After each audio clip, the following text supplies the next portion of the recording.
பக்கம் கூடுதலான பக்கம். அதான் வேற ஒண்ணும் இல்ல. தோழர்கள் அனைவருக்கும் வணக்கம். தமிழ்நாடு கலை இலக்கிய பெருமன்றம் நடத்துகிற நாளும் ஒரு கதை சொல்லல் என்கிற இணைய வாயிலாக நாம் ஒவ்வொரு நாளும் பயணித்துக் கொண்டிருக்கிறோம் தோழமைகளே, ஆளுமைகளே. நாம் தொடக்கத்திலே அழகிரிசாமி ஐயா கதைகளில் தொடங்கி அடுத்ததாக பொதுவுடைமை சிந்தனையாளர் தமிழொலி அவர்களுடைய சிறுகதைகளை கடந்து தற்பொழுது கீரா என்கிற மகத்துவத்தினுடைய சிறுகதைகளை நாம் ஒவ்வொரு நாளும் கதை சொல்லியின் வாயிலாக கேட்டும் பின்னூட்டத்தால் பகிர்ந்து வருகிறோம் தோழமைகளே. அதே போல் 50ஆம் நாள் தொடக்கத்திலிருந்து நம்ம கீரா ஐயா அவரோடு பழகிய அவர்கள் மீது பற்றும் பாசமும் இலக்கியத்தால் கொண்ட ஆளுமைகளையும் அழைத்து நாம் ஒவ்வொரு நாளும் கீராவும் நானும் என்கிற தலைப்பில் பேச வைத்து வருகிறோம். அப்படி இன்றைய தினமும் பேச வருகின்றிருக்கிற பேராசிரியர் அரங்க முருகன் ஐயா நம்மோடு சாகித்ய அகாடமி பொதுக்குழு உறுப்பினர், புதுச்சேரியினுடைய உறுப்பினர் ஐயா அரங்க முருகையன் ஐயா நம்மோடு இணைந்திருக்கிறார். அதே போல கதை சொல்ல நம்முடைய கதை சொல்லி மு செல்லா என்கிற செல்லப்பாண்டியன் ஐயா நம்மோடு இணைந்திருக்கிறார். பிறந்தது என்னவோ தேனி மாவட்டம் தாமரைக்குளம் என்கிற கிராமத்தில் பிறந்திருந்தாலும் அவர் இருப்பதெல்லாம் தற்பொழுது மதுரையில்தான். நம்முடைய உள்ளாட்சி துறையிலே நிதி தணிக்கை துறையிலே பணியாற்றிய உதவி இயக்குநராக பணி செய்த இலக்கிய ஆளுமை, கவிதை, சிறுகதை, ஆய்வு கட்டுரைகள், கருத்தரங்கங்கள் என மேடைப்பயிற்சி என பல்வேறு தளங்களில் இலக்கியத்தால் பயணிக்கிற மகத்தான ஒரு நல்ல தோழமை. அவர் வெளியிட்ட தொலைந்து போன நடைவண்டிகள் என்கிற 2010 வந்த கவிதை நூல் மதுரை காமராஜர் பல்கலைக்கழகத்தில் சிவகாசியில் இருக்கக்கூடிய ஐயனாடார் ஜானகியம்மாள் தன்னாட்சி கல்லூரியில் இப்படி பல்வேறு தமிழகத்தில் இருக்கக்கூடிய பல்வேறு தன்னாட்சி கல்லூரிகளில் பாடமாக ஆக்கப்பட்ட ஒரு சிறந்த கவிதை நூலை தந்த கவிஞர். அவை மட்டுமல்லாது நம்முடைய தாமரை, உங்கள் நூலகம், காக்கை சிறையிலே, தளம், மனிதநேயம், வள்ளரி போன்ற பல்வேறு இதழ்களில் கவிதையும் ஆய்வு கட்டுரைகளையும் எழுதி வருகிற இவர்கள் பெற்ற விருதுகளை வரிசையாக அடிக்கொண்டே போகலாம். 2004 மாமதுரை கவிஞர் பேரவை நடத்திய கவியரசு கண்ணதாசன் கவிதை போட்டியில் முதல் பரிசு, 2004 சிறந்த படைப்பிலக்கியத்திற்கான மனிதநேய இதழ் விருது, 2004 தேசிய வலிமை இதழ் வழங்கிய படைப்பிலக்கிய விருது, 2005 தாய்மண் இலக்கிய கழகம் வழங்கிய மாப்போசி விருது, 2006 கவிதை உறவு வழங்கிய தமிழ் தென்றல் விருது, 2008 உலகத்தமிழ் எழுத்தாளர் சங்கம் வழங்கிய சிந்தனை சிற்பி விருது, 2010 மொழியறிஞர் சாத்தூர் சேகரன் வழங்கிய உரு துணையாளர் விருது. அவை மட்டுமல்லாமல் 2016 மதுரை இலக்கிய மன்றம் வழங்கிய சிறந்த படைப்பிலக்கியத்திற்கான விருது, 2019 முத்தமிழ் அறக்கட்டளை வழங்கிய கவிப்பித்தன் விருது என அவருடைய விருது பட்டியலை சொல்லிக்கொண்டே போகலாம். அந்த அளவுக்கு இருக்கக்கூடிய சிறந்த தமிழ்நாடு கலை இலக்கிய பெருமன்றத்துடைய மதுரை மாவட்டத்தினுடைய மிகச்சிறந்த ஆளுமை கவிஞர் செல்லா அவர்கள் இன்றைக்கு கீராய்யாவுடைய கதையான அரும்பு என்கிற கதையை சொல்லுவதற்காக நம்மோடு இணைந்திருக்கிறார். இவர்களை நம்முடைய மரபு கருதி நம்முடைய தமிழ்நாடு கலை இலக்கிய பெருமன்றத்துடைய பொதுச் செயலாளர், வணக்கத்துக்குரிய மருத்துவர் ஐயா அறம் அவர்கள் வரவேற்புரை நல்குவார்கள்.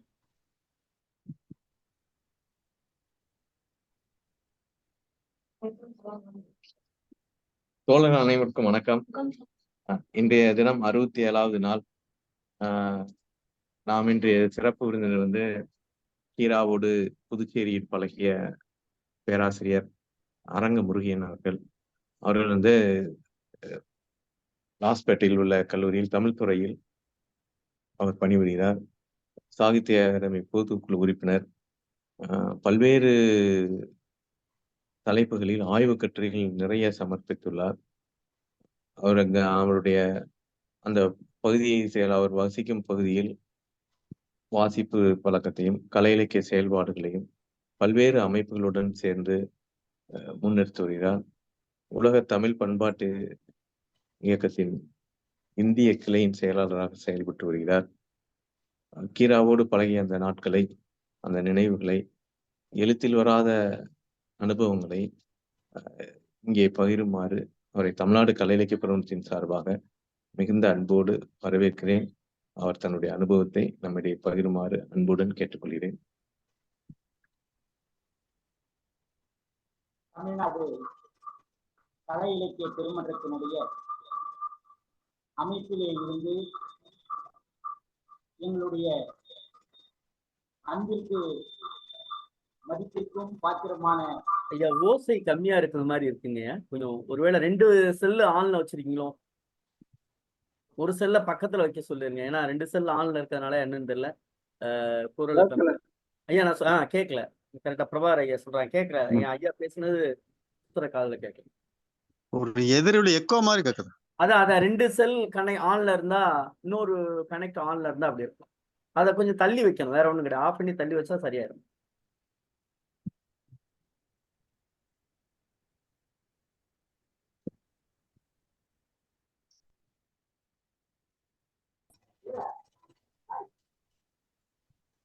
அனைவருக்கும் அன்பான வணக்கங்களை தெரிவித்துக் கொள்கின்றோம்.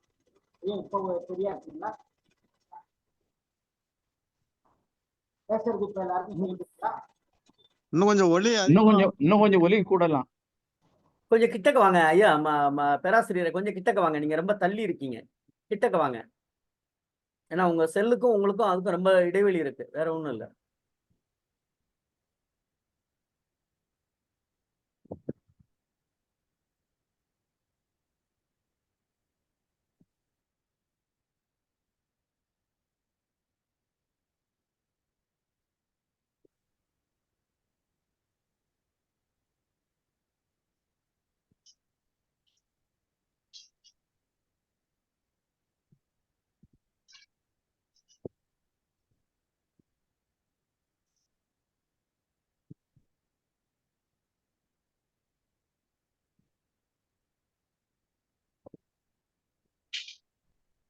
மிக சிறந்த தமிழ் ஆளுமைகளை எல்லாம் அறிமுகப்படுத்துகின்ற ஒரு நிகழ்ச்சியோடு தொடர்ந்து அறிமுகமானவர் தான் எங்களுடைய அன்பிற்கு பாத்திரமான ஐயா தீரா அவர்கள்.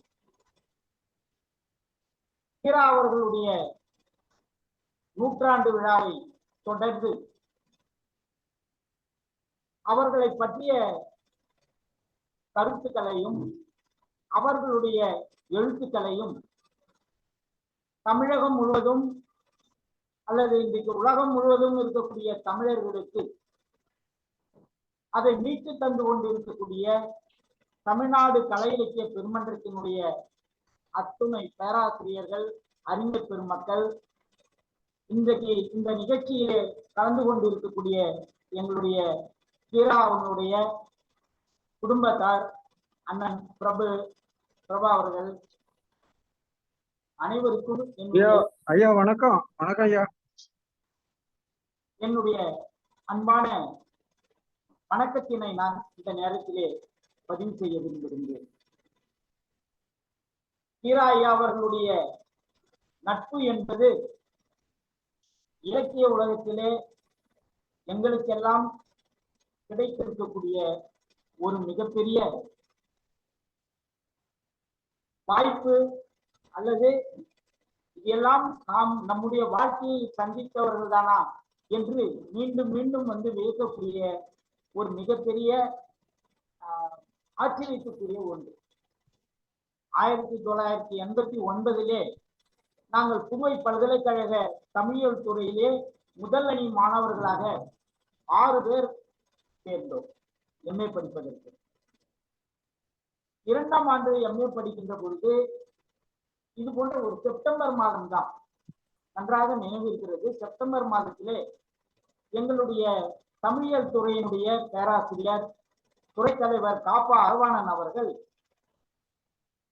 மதிய நேரத்தில், அதுவும் வந்து ஒரு கடைசி மதியத்துல கடைசி நேரம், ஒரு 11:30 மணிக்கு ஒரு ஒல்லியான தியாகமுடைய ஒரு எழுத்தாளரை அழைத்து வர போகிறார் என்று எங்களுடைய அந்த அலுவலக நண்பர் வந்து எங்ககிட்ட வந்து சொல்லிட்டு போனார். கொஞ்சம் ஒரு 5 மணித்துளிகளிலே மாடிக்கு வந்து எங்களுடைய பேராசிரியரோடு கையில வந்து ஒரு குடையை எடுத்துக்கொண்டு இன்னொரு கையில் ஒரு பையை, ஒரு ஒல்லியான தேகமுடைய, அதுவும் கதர் ஜிப்பானின்ற ஒருத்தர் வந்து எங்கள் அறைக்கு வந்தார். உடனே நாங்கள் எல்லாம் ஏந்து அவருக்கு வணக்கம் செலுத்தி அவர்களை வந்து வரவேற்று உட்கார வைத்தோம். இவர் யார் என்று தெரியுமா? மிகப்பெரிய கரிசல் எழுத்தாளர் டி. ராஜநாராயணன் என்பவர் இனி உங்களுக்கு பாடம் எடுப்பார், உங்களோடு அவர் தொடர்ந்து பயணிப்பார், அவருடைய ஆழமான அறிவை நீங்கள் பயன்படுத்திக் கொள்ளுங்கள் என்று அறிமுகப்படுத்திவிட்டு எங்களுடைய பேராசிரியர் காப்பாரவன் போய்விட்டார். அதன் பிறகு கீரா ஐயா அவர்கள் பேசத் தொடங்கினார். பேச்சினுடைய முதல் தொடக்கமே, நான் மழைக்கு கூட பள்ளிக்கூடம் பார்த்தா ஒதுங்காதவையா, இப்பேற்பட்ட வந்து மாணவர்கள் படிக்கிற, அது உயர்ந்த படிப்பு படிக்கிற இந்த பல்கலைக்கழகத்துல எனக்கு உங்களை எல்லாம் பார்க்கிற வாய்ப்பை ஏற்படுத்தி தந்த துணைவேந்தருக்கும் என்னை அறிமுகப்படுத்தின பேராசிரியருக்கும் நான் வந்து இந்த நேரத்துல நன்றி சொல்றேன் என்று சொல்லிட்டு உடனே எங்களை பார்த்தாரு. உங்களை மாதிரிலாம் எனக்கு வந்து அந்த இலக்கிய பூர்வமாலாம் பேச தெரியாது, நான் வந்து நீங்க என்னெல்லாம் கேள்வி கேட்குறீங்களோ அதுக்கு எல்லாம் பதில் சொல்லுவேன், அதுதான் எனக்கு தெரியும் என்று சொல்லிவிட்டு அவர்கள் எங்களை கேள்வி கேட்க சொன்னார். யாரெல்லாம் என்னுடைய படைப்புகளை பார்த்திருக்கீங்க, படிச்சிருக்கீங்க என்பதுதான் அவர்களுடைய முதல் வினாவாக இருந்தது. உடனே எங்களுடைய வகுப்பு தொழில் அருக்கலை என்பவர் உடனே அந்த கதவு என்கின்ற ஒரு கதையை படித்ததை அவரோடு பகிர்ந்து கொண்டார். பரவாயில்லையே, என்னுடைய கதையை படித்தவங்களும் இங்க இருக்கிறீங்க என்று ஒரு மகிழ்ச்சியை அவருடைய முகத்திலே தெரிந்ததை நாம் பார்க்க முடிந்தது. அதன் பிறகு ஒரு அரை மணி நேரம் வந்து பொதுவாக பேசிக் கொண்டிருந்தார்கள். பக்கத்திலே அம்மா கணபதி அம்மா அவர்களும் பக்கத்திலே வந்து அந்த அறையில் உட்கார்ந்து இருந்தார்கள். உடனே அவர் கூட வந்து கேமராமேன் எல்லாம் வந்திருந்தாங்க.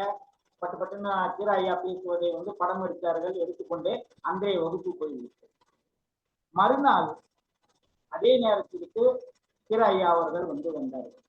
அப்பொழுதுதான் ஒவ்வொருவராக வகுப்பிலே இருக்கக்கூடியவர்கள் யார் என்ன என்பதையெல்லாம் அறிமுகத்திலே வந்து நாங்கள் அவரோடு வந்து பகிர்ந்து கொண்டோம். அன்றைக்கு ஏற்பட்ட உறவு கிட்ட கீரா அவர்கள் புதுச்சேரியிலே வாழ்ந்த காலம் வரைக்கும் வந்து தொடரக்கூடிய ஒரு மிகப்பெரிய அடித்தளத்தை எங்களுக்கு ஏற்படுத்தி தந்தது என்றால் அது மிகையாக. இதற்கு காரணம் என்ன என்று சொன்னால், கீரா ஐயா அவர்கள் புதுச்சேரிக்கு வந்து வருகை பேராசிரியராக வந்த பொழுது அவர்களுக்கு அங்கு அறிமுகமானவர்கள் என்று சொல்லக்கூடியவர்கள் ஒரு சிலர் தான் வந்து இருந்தார்கள். அவர்களை அழைத்து செல்வதற்கும் அழைத்து வருவதற்கும் அங்கு வந்து சரியான ஒரு போக்குவரத்து வசதி இல்லாத ஒரு சூழல். அப்படிப்பட்ட சூழலிலே அங்க வந்து பிரபாகர் அண்ணா வந்து ஒரு 10 ஆண்டுகளுக்கு பிறகுதான் புதுச்சேரிக்கு வந்தாங்க. கீரா ஐயாவுடைய மூத்த மகன். அது வரைக்கும் வந்து அந்த வீட்டுக்கு செல்லப்பிள்ளை யாருன்னாக்கா நான் தான். என்னுடைய வழியிலே ஐயா அவர்களை அழைத்து போகும் பல்கலைக்கழகத்துக்கு, திரும்ப அவர்களை வந்து பல்கலைக்கழகத்தில இருந்து வீட்டுக்கு வந்து அழைத்து வந்து விட்டுட்டு திரும்ப நான் என்னுடைய இல்லத்திற்கு போயிடுவேன். அப்ப இப்படி தொடர்ந்த ஒரு நட்பு நெருக்கம் என்பது கீரா ஐயாவை எங்களுடைய குடும்பத்தார் அனைவருக்கும் வந்து செல்ல தாத்தா என்று கூற உரிமையோடு கூறக்கூடிய ஒரு மிகப்பெரிய வாய்ப்பை ஏற்படுத்தி தந்தது. எங்க வீட்டுல இருக்கிற எல்லா பிள்ளைங்களுக்கும் ஐயாவை தெரியும், அம்மாவை வந்து தெரியும். பார்க்கின்ற பொழுது அவ்வளவு வந்து பாசத்தோடு வந்து ஈர்க்கக்கூடிய ஒரு மாபெரும் சக்தி படைத்தவர்கள் நம்ம கணபதி அம்மா அவர்கள். உண்மையிலே வந்து புதுச்சேரியிலே வாழ்ந்த அந்த காலத்துல அந்த 10 ஆண்டுகள்ல இல்ல ஒரு 15 ஆண்டுகள்ல நெருக்கமானவர்களிலே நானும் வந்து ஒருவனாக இருந்து ஐயா அவர்களுடைய சின்ன சின்ன உதவிகள், ஏன்னாக்கா அவங்க அந்த புதுச்சேரி வந்ததும் அவர்களுக்கு உணவு சமைப்பதற்கு கேஸ் வந்து தேவைப்பட்டது. அது வந்து கிடைப்பது மிக எளிதாக இல்லாத காலம். அப்ப நாங்க அங்க உள்ள நண்பர்கள், அரசியல் நண்பர்களிடம் அழைத்து சென்று அங்கு உள்ளவர்களிடம் வந்து அந்த கேஸ் இணைப்பை வந்து பெற்று வீட்டுக்கு வந்து கொடுக்கின்ற அந்த ஒரு உதவி செய்கின்ற வாய்ப்பும் எனக்கு வந்து கிடைத்தது. அது மட்டுமல்ல, அப்பதான் வந்து ஐயா அவர்களுக்கு சாகித்ய அகாடமி விருது வந்து அறிவித்தார். இந்த விருதை அறிவிப்பதற்கு முன்பு கீரா ஐயா அவர்கள் புதுச்சேரி மாநிலத்திலே நாட்டுப்புற கதை தொகுப்பிலே வந்து அந்த திட்டத்திலே பணி செய்யக்கூடியவர்கள். ஆய்வு உதவியாளராக பேராசிரியர் நம்ம இன்னொரு நண்பரும் அருணாசலம் என்கின்ற ஒரு நண்பர், இவர்கள் தான் அவர்களுக்கு உதவியாக வந்து இருந்தார். இந்த அருணாசலம் என்பவர் இன்றைக்கு வந்து ஒரு பெரிய துணிக்கடையிலே வந்து பணியாற்றக்கூடியவர்களாக இருந்தார். இவர்கள் கீரா ஐயாவுக்கான கதை தொகுப்பு திட்டத்திற்கு உதவக்கூடியவர்களாக இருந்த காலத்திலே கல்லூரிக்கு போவோம், பல்கலைக்கழகம் போவோம், துறை முடிந்த பிறகு அவர்களை அழைத்து வந்து லாஸ்பேட்டையில் இருக்கக்கூடிய வீட்டுக்கு அழைத்தோம். ஐயா அவர்கள் வந்து லாஸ்பேட்டையில ஒரு 4 வீடுகளிலே வந்து குடியிருந்தார் அவர்கள் வந்த பிறகு. அப்புறம் தான் வந்து சாகித்ய அகாடமி விருது கிடைத்த பிறகு இந்த விருதுக்கு பெற்றவர்களுக்கு அரசே வந்து இல்லத்தை வந்து வழங்குவது என்கின்ற ஒரு ஏற்பாட்டிற்கு கீரையா அவர்களும் அவரை சார்ந்தவர்களும் அங்கு உள்ள அரசியல் தலைவர்களை பார்த்து அமைச்சர்களை பார்த்து அதற்கான ஏற்பாடை வந்து செய்தோம். அந்த அடிப்படையில தான் புதுச்சேரி அரசு குடியிருப்பிலே ஐயா அவர்களுக்கு ஒரு இல்லத்தை வந்து வழங்கினார். அதன் பிறகுதான் இல்லத்தை வந்து அடிக்கடி மாற்றக்கூடிய ஒரு தொல்லையிலே இருந்து ஐயா அவர்கள் நீண்டார்கள். இதுல எங்களுக்கு என்னன்னாக்கா அந்த வீடுகளை மாற்றுகின்ற பொழுது பெருசா ஆளுங்களை வைத்து நாங்கள் வந்து செய்தது கிடையாது. இன்னைக்கு பாத்திரங்கள் இருக்கும், அந்த பொருட்களை எல்லாம் வந்து நானும் என்னுடன் வந்து பணியாற்றிய இன்றைக்கு வந்து பேராசிரியர்களாக இருக்கக்கூடிய வகுப்பு தோழர்கள் ஒரு 3 பேர் இருக்கும். பேராசிரியர் பழனிவேலு, பேராசிரியர் அருள்தாஸ், நாங்க 3 பேரும் ஒன்றாக இருப்போம். 3 பேரும் ஐயா வீட்டுக்கு போவோம். அவர்கள் என்ன சொல்லுகிறார்களோ அதை செய்வோம். அது போல வந்து இந்த வீட்டை மாற்றுவதற்கெல்லாம் நாங்கள் அந்த நேரத்திலே உதவி செய்திருக்கிறோம். அதை ஐயா கூட வந்து அன்றைக்கு ஜூனியர் போஸ்ட் என்கின்ற ஒரு இதழ் ஐயா அவர்களுடைய அந்த பதிவுகள் அந்த 7 நாட்கள் என்று ஒரு பதிவை வந்து வெளியிட்டிருக்கிறார். அதுல கீரா ஐயா அவர்கள் எங்களுக்கு தெரியாமலே இதையெல்லாம் வந்து போட்டிருக்கிறார். நான் இதை விட நான் அவங்களுக்கு எப்படி நன்றி சொல்ல என்று அந்த இதழையை போட்டுவிட்டு எங்கள் கையிலே ஆளுக்கு ஒரு பத்திரிகை கொடுத்தார்கள். அதை படித்து பார்க்கின்ற பொழுது அந்த 7 நாட்களிலேயே இந்த வீடு மாற்றிய கதையும் வந்து இது வந்து ஒரு பக்கம். இன்னும் ஒரு பக்கம், ஒவ்வொரு வாரமும் சனி ஞாயிறுகளிலே ஐயா அவர்கள் புதுச்சேரியில இருந்த காலத்துல நாங்கள் எங்களுடைய மாணவர்கள், எம்பில் மாணவர்கள் எல்லாம் வந்து புதுச்சேரி சுற்றி இருக்கக்கூடிய வரலாற்று சிறப்புமிக்க இடங்களை எல்லாம் கீரா ஐயா அம்மாவை பெற்றுக் கொண்டு சென்று பார்த்திருக்கின்றோம். அப்பொழுது எங்களுக்கு வந்து ஆரோவில் அறிமுகப்படுத்தினவர் கவிஞர் மீனாட்சி, கவிஞர் சேஷார் சலம், இப்படிப்பட்ட கவிஞர்கள் எல்லாம் ஐயா அவர்களால் எங்களுக்கு அறிமுகப்படுத்தப்பட்டார்கள். அது மட்டும் கிடையாது, அவர்களோடு இருந்து உணவு உண்டு, அவர்களை வந்து எங்கள் குடும்ப உறவோடு அவர்களையும் பிணைத்துக் கொள்கின்ற ஒரு மிகப்பெரிய வாய்ப்பு ஐயா அவர்களால் எங்களுக்கு வந்து கிடைத்தது என்றால் அது மிகையாகும். இன்னொன்னு, ஐயா அவர்களுக்கு வந்து சாகித்ய அகாடமி விருது கிடைத்து விட்டது. விருதை பெற்று வந்த பிறகு கோயம்புத்தூரில் இருக்கக்கூடிய இலக்கிய அமைப்புகள் அவருக்கு ஒரு பாராட்டு விழாவை ஏற்பாடு செய்தார். அந்த பாராட்டு விழா அங்கு உள்ள தமிழகத்தில் இருக்கக்கூடிய சிறுகதை எழுத்தாளர்கள் எல்லோரையும் ஒன்றிணைத்து ஒரு மிகப்பெரிய இன்றைக்கு ஸ்டார் ஹோட்டல் என்று சொல்லுகின்றோமோ அது போல இருக்கக்கூடிய ஒரு மிகப்பெரிய ஹோட்டல்ல அந்த நிகழ்ச்சி ஏற்பாடு செய்யப்பட்டிருந்தது. ஆனால் சந்தர்ப்ப சூழ்நிலையால் ஐயாவால் போக முடியும். உடனே ஐயா அவர்கள் என்னை அழைத்தார்கள். அங்கே அந்த ஏற்பாட்டு குழுவிடம் நான் வரவில்லை, என்னுடைய மாணவர் வந்து அரங்க முருகையன் வந்து வர, அவர்கிட்ட நீங்க அந்த பரிசை கொடுத்து அனுப்பிடுங்க என்று சொல்லிவிட்டு என்னை வந்து கோயம்புத்தூருக்கு அனுப்பினேன். கோயம்புத்தூர்ல போய் ஐயா அவர்களுக்கு ஒதுக்கப்பட்ட அறையே நான் தங்கி இருக்கின்றேன். ஐயா தான் வந்து தங்கி இருக்கிறார் என்று சொல்லி வரக்கூடிய எல்லா சிறுகதை எழுத்தாளர்களும், நான் யாரெல்லாம் வந்து இலக்கியத்துல வந்து சிறுகதை எழுத்தாளர்கள் படித்தோமோ அவர்கள் எல்லாம் வந்து அறையை திறந்து கொண்டு ஐயாவை பார்க்க உள்ளே வந்து என்னை பார்த்து விட்டு பேசி விட்டு போனார்கள். நான் ஒவ்வொருவரிடமும் ஐயா வந்து வர முடியவில்லை, நான் தான் வந்திருக்கிறேன் என்று சொல்லி அந்த நிகழ்ச்சி தொடங்கி இருந்த பொழுது அவர்கள் அறிமுகப்படுத்திய அந்த விதமே வந்து எங்களை இன்றைக்கு மெய்சிலிருக்க வைக்கக்கூடியதாக வந்திருந்தது. ஒரு மாபெரும் சிறுகதை மேதைக்கு வழங்க வேண்டிய ஒரு பரிசை பெற்று வந்து தரக்கூடிய ஒரு மிகப்பெரிய பாக்கியசாலி நானாக இருந்தேன் அந்த இடத்திலே. ஐயா அவர்களுக்கு என்னையெல்லாம் மரியாதை கிடைத்திருக்குமோ அந்த மரியாதை பூரா எனக்கு செய்து அந்த விருதை வந்து என்னுடைய கையிலே ஒப்படைத்த பொழுது உண்மையிலேயே ஒரு ஆனந்த பெருமிதத்துல வந்து இருந்தேன் நான். அப்படிப்பட்ட வாய்ப்புகளை வந்து அளித்தவர்கள் ஐயா கீரா அவர்கள் தான். அவர்கள் இந்த புதுச்சேரி மண்ணிலே வந்து இருக்கின்ற காலத்திலே உண்மையிலே எங்களுடைய குடும்பத்திற்கு ஒரு நெருக்கமான நண்பராகவே ஆகிவிட்டோம். அவர் வந்து நாம ஒரு இலக்கிய மேதையாக வந்து போற்ற தந்தவர் என்று உலகம் அங்கீகரித்த பொழுதும் அவர்களுடைய மனதிலே கொஞ்சம் கூட வந்து அந்த எழுத்தாளனுக்குரிய அந்த தலைக்கணமோ அல்லது நாம் ஒரு பெரிய எழுத்தாளர் என்கின்ற எண்ணமோ கொஞ்சம் கூட வந்து இருக்காது. ஒரு குழந்தை மனது மாதிரி வந்து இருக்கக்கூடியவர்களிடம் பழகக்கூடியவர்கள். அப்பா வீட்டுக்கு வந்து அப்பா கிட்ட வந்து பேசுறப்ப ஏதோ ஒரு குழந்தை பிள்ளைங்க மாதிரி வந்து பேசுவார். நாங்கெல்லாம் வந்து பார்த்து பல நேரங்களிலே வியந்தது உண்டு. அதே போலதான் எங்களுடைய இந்த செய்தியையும் குறிப்பிட்டாக வேண்டும். அன்றைக்கு வந்து புதுச்சேரியில வந்து இருந்த மிகப்பெரிய அரசியல் ஆளுமையாக இருந்தவர்கள் மக்கள் தலைவர் என்று போன்றபடிய கண்ணன் அவர்கள். ஐயா அவர்களுக்கு இந்த வீடு பெறுவதற்கு நாங்கள் வந்து அவர் மூலமாக தான் முதல்ல வந்து அரசை உண்டானோம். அப்ப ஐயா அவர்களை எடுத்து கண்ணன் அவர்களிடம் அறிமுகப்படுத்துகின்றோம்.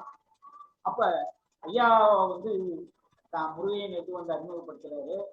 ஆனா ஐயா கதையை எனக்கு பிரபஞ்சன் ஏற்கனவே கொடுத்து படிக்க சொல்லியிருக்கிறாரு என்று சொல்லி ஐயா சொன்ன அந்த கதையும் வேட்டி கதையை வந்து கடகடன்னு சொன்னார் பாருங்க.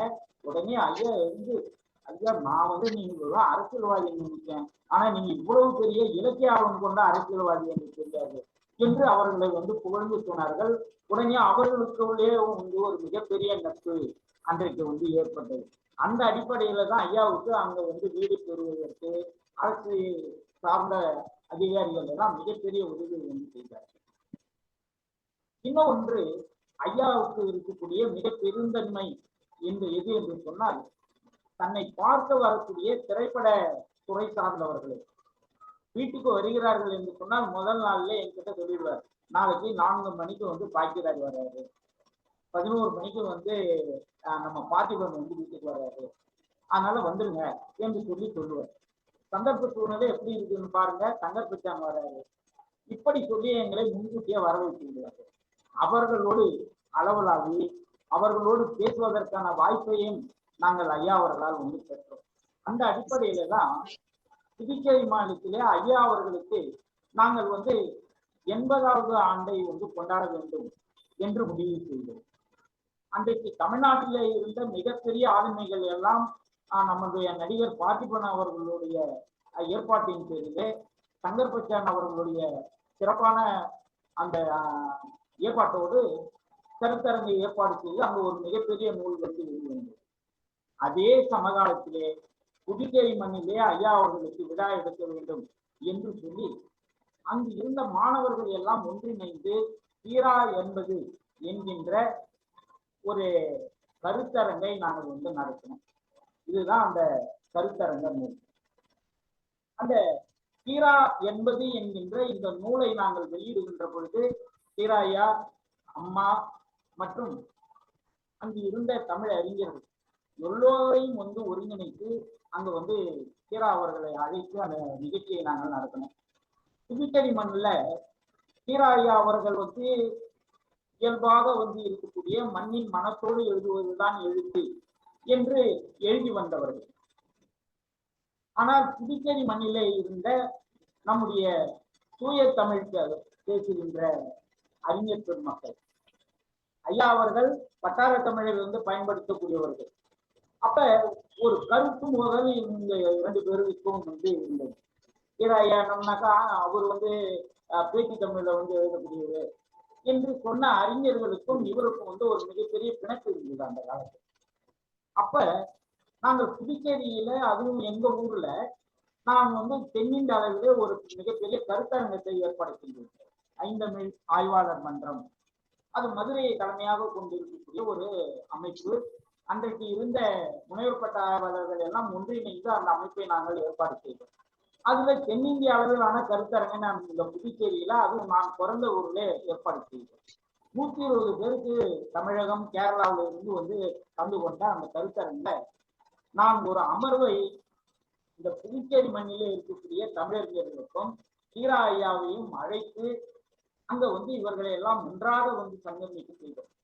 ஆனா வெளியில இருக்கின்றவர்கள் என்ன சொன்னார்கள்னா, நீ விபரீதத்தை வந்து உண்டாக்குறதுக்கு பாக்குற, ஏற்கனவே அவங்க மாத்தி மாத்தி வந்து பத்திரிகையில எழுதிட்டு இருக்கிறாங்க, நீ எதுவுமே வந்து இது இல்லாம இவங்க எல்லாரும் ஒன்னா வந்து உட்கார்ந்து ஒரு அரங்கத்தை ஏற்பாடு செய்யக்கூடிய என்ன ஆக போதோ போ என்று என்னை வந்து பயமுறுத்தினார். அரங்கம் 2:30 மணிக்கு தொடங்கியது. அவர்களுக்கு ஒதுக்கப்பட்ட நேரம் 1 மணி நேரம் தான். 3:30க்கெல்லாம் வந்து வேறு அமர்வுக்கு போய்விட வேண்டும். ஆனால் 6 பேர் கலந்து கொண்டவர்கள். 5 பேர் வந்து மரபு தமிழ்வாதிகள். இன்றைக்கு வந்து தமிழ் மாமணி, தமிழ் மல்லன் இருக்கிறார்கள். மறைந்த இலக்கண பேரூர் நம்முடைய திருமுருகன் ஐயா அவர்கள், மறைந்த தமிழ் மாமணி அருள்மிகு தென்னகன் அவர்கள், தங்கப்பா ஐயா அவர்கள், சீனு என்ற ஒரு மாபெரும் அறிஞர், இவர்களை எல்லாம் வைத்து அந்த அமர்வு வந்து தொடங்கணும். இவர்களுக்குள்ளாக பேச்சு தொடங்கியது. பொது அமர்வு. எல்லா அறிஞர்களும் மிக ஆர்வமாக கேட்டார்கள். 2.5 மணி நேரம் அந்த அரங்கு வந்து மிக சிறப்பாக வந்து சிறப்பாக போன பிறகு அவர்களை அழைத்து வந்து வீட்டிலே எல்லோரையும் ஒன்றாக வைத்து பேசி திரும்ப வந்து போனோம். அப்புறம்தான் அந்த புதுச்சேரி மண்ணில் தீரா என்றால் எல்லோராலும் வந்து போற்றக்கூடிய ஒரு நிலைக்கு வந்து அந்த பிணக்குகள் எல்லாம் நீக்கப்பட்டு அவர் எல்லா கூட்டங்களுக்கும் போகக்கூடிய ஒரு நிலையும் வந்து இருந்தது. அதுக்கு பிறகு தீரா ஐயாவை எல்லா நிகழ்ச்சிக்கும் வந்து எல்லாரும் வந்து அழைப்பாங்க. இப்படி இருந்த காலகட்டங்களிலே அவர்களோடு பயணிக்கின்ற வாய்ப்பு எங்களுக்கு இருந்தது. அப்ப எல்லாம் வந்து அண்ணன் வந்து பிரபாகர் அண்ணா வந்து அப்ப குடும்பம் வந்து அங்க வரல. அண்ணன் அவங்க வந்து மூத்தவர் அண்ணன் வந்து அங்க வந்து காவல்துறையிலே பணியாற்றிய காலத்திலே அவர்கள் வந்து இல்லத்திற்கு வருவார். உண்மையிலே புதுச்சேரி மண்ணில தீரா ஐயா அவர்களுடைய இல்லத்திலே வந்து சமைக்கக்கூடிய உணவையும் அம்மா அவர்களுடைய கைப்பக்குவத்திலே உருவாகக்கூடிய அந்த அருமையான உணவை எல்லாம் அதிகமாக உண்டவன் யாராக இருப்பான் என்று சொன்னால் அது அரங்கமுருகையினால் தான் இருப்பான். அந்த அளவிற்கு ஒரு நிறுத்தம், அந்த அளவிற்கு வந்து ஒரு அந்த குடும்ப பாங்கான ஒரு நிலையிலே வந்து பழகுவதற்கு ஒரு மிகப்பெரிய வாய்ப்பை ஏற்படுத்தி தந்தது அவர் அந்த நட்பும் அவர்களுடைய அரவணைப்பும் அந்த அன்புக்கு வந்து அளவே கிடையாது. எங்களுக்கெல்லாம் வந்து தீரா ஐயா இன்னமும் எங்கள் குடும்பங்களிலே இருந்து கொண்டு இருக்கிறார் என்றுதான் வந்து சொல்லுவோம். வீட்டுல ஏதாவது நிகழ்ச்சிகள் நடந்தாக்க ஐயா அவர்களுடைய வருகை இல்லாமல் அந்த நிகழ்ச்சி வந்து இருக்காது. அப்படி வந்து ஒரு ஒருங்கிணைப்பை, அந்த ஒரு அன்பு பிணைப்பை, பாச பிணைப்பை வந்து உருவாக்கி தந்தவர் ஐயா அவர்கள். இன்னும் வந்து கேட்டீங்கன்னாக்கா அம்மா கணபதி அம்மா அவர்களுடைய அன்பு ஐயாவுக்கு வந்து ஏற்ற அந்த இணை கொஞ்சம் கூட வந்து அவங்க என்ன கேட்க போறாங்களோ உடனே போய் கேட்பதற்கு முன்பாகவே அம்மா எடுத்துட்டு வந்து கையில கொடுத்துருவாங்க. நீங்களும் கொஞ்சம் சாப்பிடுங்க. ஐயா அவர்களுக்கு வந்து அந்த சர்க்கரை நோய் இருந்தாலும் கூட நாங்கள் வீட்டுல இருந்து அந்த பழங்கள்லாம் கொஞ்சம் கொண்டு போவோம். அப்ப சிறந்த வந்து ஆண்டுதோறும் வந்து அந்த சித்திரை மாதம் வந்துருச்சுனாக்கா ஐயாவே வந்து சொல்லுவாங்க, முருகன் வீட்டுல இருந்து அந்த அண்ணாச்சி பழமும் மாம்பழமும் வரணும் என்று சொல்லுவார்கள். திரும்பி சாப்பிடுவாங்க. ஆனா அவர்கள் வீட்டிலே வந்து அந்த கைப்பக்குவத்திலே சமைக்கக்கூடிய அந்த பொருளை இப்போ முறுக்கு வீட்டுல வந்து சொல்றாங்கன்னா உடனே அதை எடுத்து ஒரு பொட்டலத்தை கட்டி வீட்டுக்கு எடுத்து அனுப்புவாங்க. அது மாதிரி இருக்கக்கூடிய ஒரு அன்பு, அந்த அன்பிற்கு பாத்திரமாக நாங்கள் எல்லோரும் இருந்தோம். இன்றைக்கும் அவரை நினைக்கக்கூடிய அந்த ஒரு மகிழ்ச்சி எங்களுக்கு இருக்கிறது. அதற்கு பிறகுதான் அண்ணன் வந்து பிரபா வந்து அந்த வீட்டிற்கு வந்த பிறகு நாங்கள் எங்களுடைய வந்து வரவும் அவர்களை சந்திக்கின்ற வாய்ப்பையும் நாங்கள் கொஞ்சம் குறைச்சிக்கணும். அதற்கு காரணம் என்ன என்று சொன்னால் எங்களுக்கு இருக்கக்கூடிய வேலைப்பளு. இன்னும் ஒன்று, ஐயா அந்த வீட்டிற்கு நாம் போய் கொஞ்சம் வந்து கொலை கொடுக்கக்கூடாது என்று நினைத்த ஒரு மனசு இருந்தாலும் கூட ஐயா அவர்கள் அப்படியே வந்து காற்றோட்டமா வந்து நடைபெற பயணம் வருகின்ற பொழுது வழியிலே பார்த்து பேசிட்டு வீட்டுக்கு போயிருக்காங்க. ஆனால் ஐயா அவர்களுக்கு வந்து ஆண்டுதோறும் அவர்களுடைய பிறந்த நாளிலே அவங்க வந்து புதுச்சேரிக்கு வந்த பிறகு இந்த கதை சொல்லி என்கின்ற அமைப்பை வந்து தொடங்கி அதன் மூலமாக வந்து சிறுகதை எழுத்தாளர்களை எல்லாம் அந்த சிறுகதைகளில் எழுதக்கூடிய மிக சிறந்த படைப்பாளிகளை, ஆளுமைகளை எல்லாம் அழைத்து கரிசல் அறக்கட்டளை சார்பில் விருது வந்து தருவோம். அப்படி வந்து ஒரு ஆண்டும் வந்து விருதை வந்து தருகின்ற பொழுது அங்கு வரக்கூடிய மிகப்பெரிய ஆளுமைகளை சந்தித்து அவர்களோடு அறவலாகுகின்ற ஒரு மிகப்பெரிய வாய்ப்பு எங்களுக்கு எல்லோருக்குமே வந்து கிடைத்திருக்கிறது. அதன் பிறகு ஐயா அவர்கள் அவர்களுடைய இல்லத்திலேயே மாதந்தோறும் பௌர்ணமி நாளிலே அந்த சந்திப்பு இருக்கக்கூடிய அறிஞர்கள் எல்லாம் ஒன்றாக சேர்ந்து சந்திக்கக்கூடிய ஒரு தபோ என்கின்ற ஒரு அமைப்பையும் வந்து ஏற்படுத்தி அங்கே தொடர்ந்து வந்து நிகழ்ச்சிகளை நடத்தி கொண்டிருந்தார்கள். அதற்கெல்லாம் நாங்கள் வந்து சொல்லுவோம். இப்படிதான் வந்து தீராவுடைய அவர்களுடைய ஐயாவின் மிகப்பெரிய வாய்ப்புகள் எல்லாம் கிடைத்தது. ஈராயா அவர்கள் புதுச்சேரி மண்ணுக்கு வருகின்றதற்கு முன்னே நாங்கள் படித்த தமிழியல் துறையிலே அந்த காணா சுப்பிரமணியம் எழுத்தாளர், மாபெரும் திறனாய்வு எழுத்தாளர் காணா சுப்பிரமணியம் ஐயா, கோமல் சுவாமிநாதன், அதே மாதிரியே வந்து இந்திரா பாஸ்கர் ஐயா, இப்படிப்பட்டவர்கள் எல்லாம் வந்து அங்கு சந்திக்கின்ற வாய்ப்பு இருந்தது. ஆனால் அவர்களிடம் எல்லாம் ஒரு பிள்ளையை போல் பழகுகின்ற வாய்ப்பு வந்து எங்களுக்கு கிடைக்கவில்லை. ஆனா தீராவோட குடும்பத்தோடு வந்து இருந்த நட்பு நெருக்கம் என்பது இன்றைக்கு வந்து அதை வந்து எவ்வளவு நேரம் வேணாலும் பேசலாம். போய் வந்து அவர்களை பார்த்து சந்திக்கிறோம் என்று சொன்னால் உடனே ஏதாவது ஒரு சிறுகதையை வந்து சொல்வார்கள். நான் ஒரு முறை புறநானூரில் இருக்கக்கூடிய பேய் மகளிர், இந்த பேய் மகளை பற்றி பெரும்பாலும் படித்த அறிஞர்களுக்கு வந்து தெரியும். புறநானூற்றிலே வந்து ஒரு 12 இடங்களிலே பேய் மகளிர் என்பவர்களை பற்றிய குறிப்புகள் எல்லாம் வருகிறோம். இந்த பேய் மகளிருடைய தோற்றம், அவர்களுடைய செயல்பாடு எப்படி இருக்கும் என்பதை நாங்கள் இலக்கியத்தில் படித்தோமோ அதை ஈராயா அவர்கள் ஒரு கதையிலே எழுதியிருந்தார்கள். அதை நான் வந்து பேய் மகளின் சித்தரிப்பு என்று ஒரு கருத்தரங்கத்திற்கு கதையாக எழுதியிருந்தேன். அப்பொழுது அந்த கட்டுரையை எடுத்து சென்று ஐயா அவர்களிடம் கொடுத்து, ஐயா நீங்கள் இப்படி ஒரு சிறுகதை எழுதி இருக்கிறீர்கள், உங்களுக்கு சங்க இலக்கியத்தில் இருக்கக்கூடிய பேய் மகளிரை பற்றி தெரியுமா என்று கேட்டேன். எனக்கு அதெல்லாம் ஒன்றும் தெரியாது என்று சொன்னார்கள். ஐயா 2000 ஆண்டுகளுக்கு முன்னே நம்முடைய தமிழ் இலக்கியங்களிலே இந்த பேய் மகளிர் என்ற உலவி இருக்கிறார்கள், அவர்களுடைய பதிவுகள் 12 பாடல்களே இருக்கிறது என்று சொன்ன பிறகு அப்படியா என்று ஆச்சரியமாக வந்து கேட்டார்.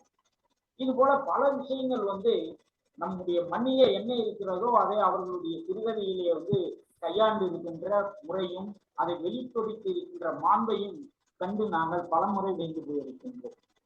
ஒரு விவசாய குடும்பம் என்பதனால அவருடைய சிறுகதையில விவசாயத்திலே வந்து இருக்கக்கூடிய நம்பிக்கைகள் எல்லாம் அப்படியே சரளமா வந்து கதையை எழுதுகின்ற பொழுது, இந்த மழை வராம போச்சுனாக்கா என்ன ஆகும், மழை வந்து வருவதற்கான தோற்றம் ஏது, இந்த மானம் பார்த்த பூமியில வாழக்கூடியவர்கள் இந்த மழை நம்பிக்கையை எப்படி வந்து பார்த்தார்கள் என்பதையெல்லாம் பல கதைகளிலே வந்து அற்புதமாக பதிவு செய்திருப்பார்கள். இப்படிப்பட்ட உணர்வுகளை எல்லாம் பெற முடிந்தது எங்கே என்று சொன்னால் தீரா என்கின்ற பல்கலைக்கழகத்திடம்தான் நாங்கள் அதிகமாக வந்து பெற்றோம். அப்புறம் வந்து ஆண்டுதோறும் வந்து அவர்களுக்கு எடுக்கின்ற விழாக்கள், சென்னையில வந்து ஒரு மாபெரும் விழாவை வந்து ராதாகிருஷ்ணன் என்கின்ற வழக்கறிஞர் தலைமையிலே வந்து எடுத்தாங்க சென்னையில. அதே மாதிரி புதுச்சேரியில வந்து தொடர்ந்து வந்து நாங்கள் ஐயா அவர்களுக்கு வந்து விழா எடுத்திருக்கோம். இந்த செப்டம்பர் 16 வந்ததுனாக்கா நாங்கள் எல்லோரும் வந்து ஒன்றாக கூடுகின்ற இடம் எது என்று சொன்னால் அது தீரா ஐயா அவர்களுடைய இடம்தான். தொடர்ந்த அந்த வாழ்க்கை, இப்படி தொடர்ந்த அந்த நினைவுகள் தீரா அவர்கள் இந்த மண்ணிலே இருந்து வெளியிலே அனுப்பி வைக்கின்ற வரையிலும் எங்களுடைய வாழ்க்கையிலே ஒன்றிணைந்து ஒன்றாக இருந்தது, இன்றும் இருந்து கொண்டிருக்கிறது என்பதை இந்த நல்ல நேரத்திலே பதிவு செய்வதிலே மிகுந்த மகிழ்ச்சி அடைகின்றோம். இந்த மாபெரும் நிகழ்ச்சிக்கு ஏற்பாடு செய்து இந்த 67வது நிகழ்ச்சியிலே என்னையும் பேசுவதற்கு எங்களுக்கு அனுமதி அளித்த தமிழ்நாடு கலை இலக்கிய பெருமன்றத்திற்கும், இந்த புதுச்சேரியிலே இருக்கக்கூடிய கலை இலக்கிய பெருமன்ற நண்பர் எங்களுடைய எல்லை சிவகுமார் அவர்களுக்கும், எங்களுடைய மருத்துவர் ஐயா அறம் அவர்களுக்கும், எங்களுடைய இந்த நிகழ்ச்சியை வந்து அறிமுகப்படுத்தி ஏற்பாடு செய்திருக்கக்கூடிய பேராசிரியர் கரு முருகன் ஐயா அவர்களுக்கும், இதை கேட்டுக்கொண்டிருக்கின்ற கீரா குடும்பத்தாருக்கும், தமிழ்நாட்டினுடைய தமிழ் ஆர்வலர்களுக்கும் ஆளுமைகளுக்கும் என்னுடைய மனமார்ந்த நன்றியை இந்த நேரத்திலே பதிவு செய்கின்றேன். நன்றி, வணக்கம். நன்றி பேராசிரியர் பெருமகனாரே. கீரா ஐயாவை பற்றி சொல்லணும் அப்படின்னா நேரம் போதாது. ஏன்னா நம்ம ஒரு 20 நிமிடம் வச்சிருந்தாலும் அதுக்குள்ள அடக்க முடியாது. அது கட்டுக்குள் அடக்கிற ஒரு கடல் அல்ல, அது கட்டுக்குள் அடக்கிற குவளை நீர் அல்ல, அவர் வந்து கட்டுக்குள் அடங்காத கடல் நீர். அது போலதான். ரொம்ப மகிழ்ச்சி. நன்றி பேராசிரியர். அடுத்ததாக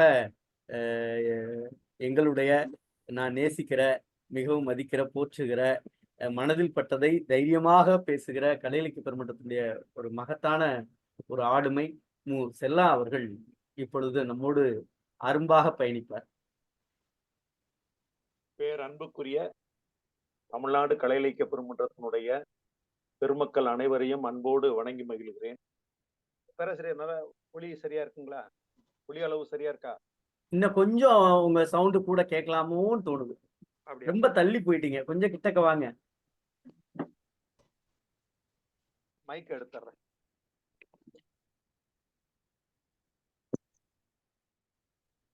நீங்க எல்லாம் தள்ளி தள்ளி போகலாமா?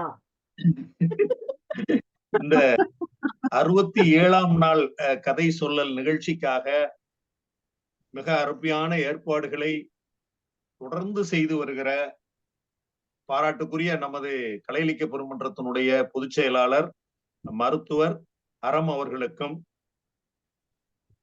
அருமையாக தனது பணிகளை எல்லாம் ஒதுக்கி வைத்துவிட்டு இந்த கதை சொல்லும் நிகழ்ச்சியை ஒரு வெற்றிகரமான நிகழ்ச்சியாக நடத்தி காட்டிக் கொண்டிருக்கும் அன்பிற்கும் பாராட்டுக்கும் உரிய முனைவர் தோழர் கருமுருகன் அவர்களுக்கும், இப்ப கொஞ்சம் முன்னாடி நமக்கு அருமையாக கீராவும் நானும் என்கிற அனுபவ பகிர்வினை மிக சிறப்பாக இங்கே ஆற்றி இருக்கிற பேராசிரியர் அரங்க முருகையன் அவர்களுக்கும், இந்த நிகழ்ச்சியிலே நிறைய ஆளுமைகள் கலந்து கொண்டிருக்கிறார்கள்.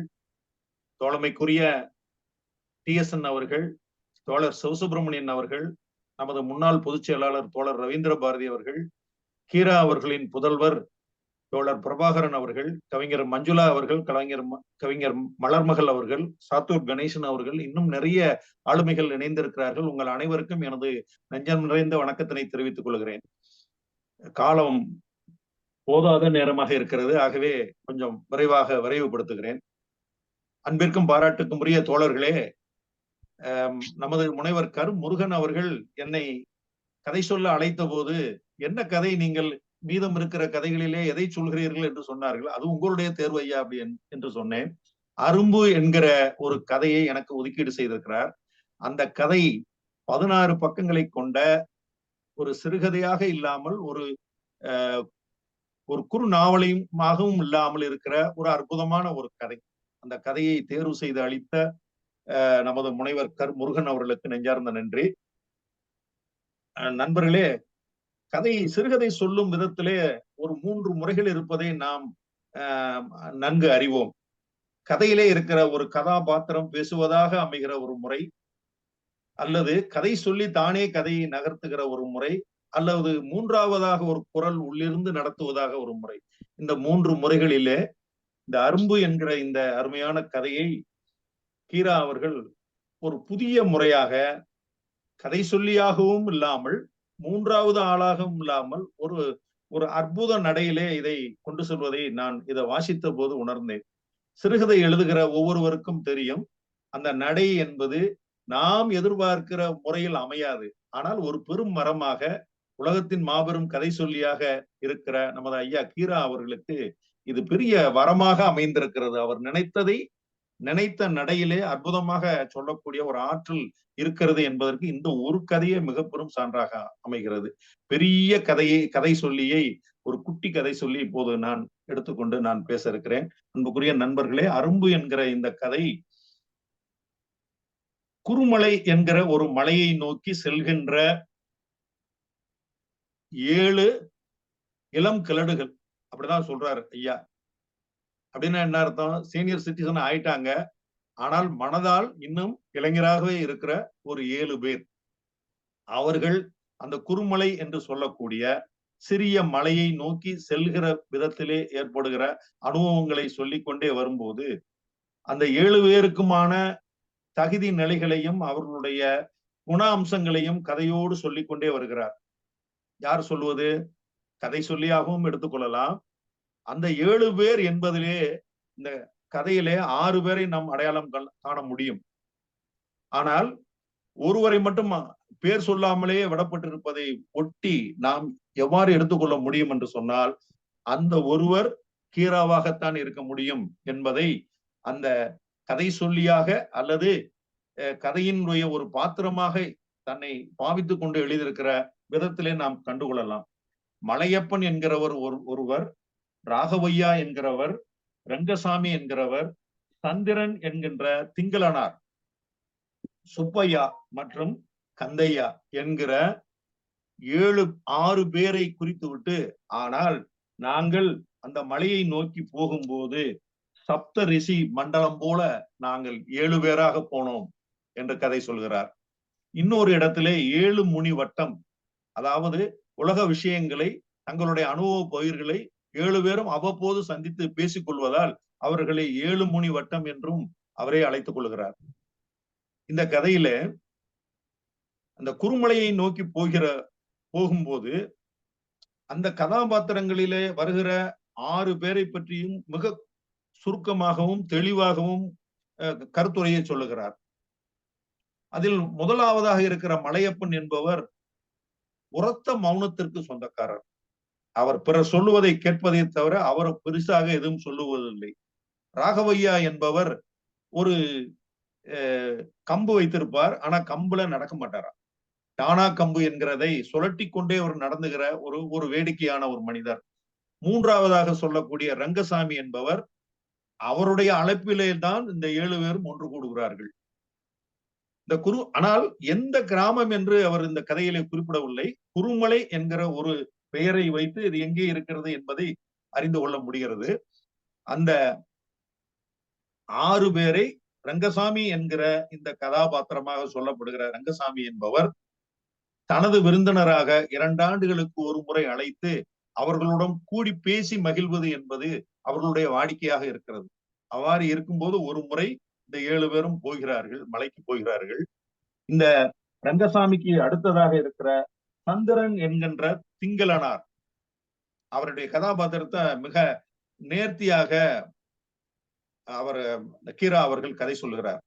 இன்னும் ஒரு நம்ம அனைவருக்கும் தெரிந்த ஒரு விஷயம் என்னன்னு கேட்டீங்கன்னா, எந்த ஒரு கதையாக இருந்தாலும் ஒரு எல்லல், ஏசல், கிண்டல், ஓமை, ஒரு கவித்துவமான ஒரு நடையை எடையை கொண்டு வருவது அவருக்கு மிக சாதாரணமாக இதனை கை வந்திருக்கிறது இந்த கதையில.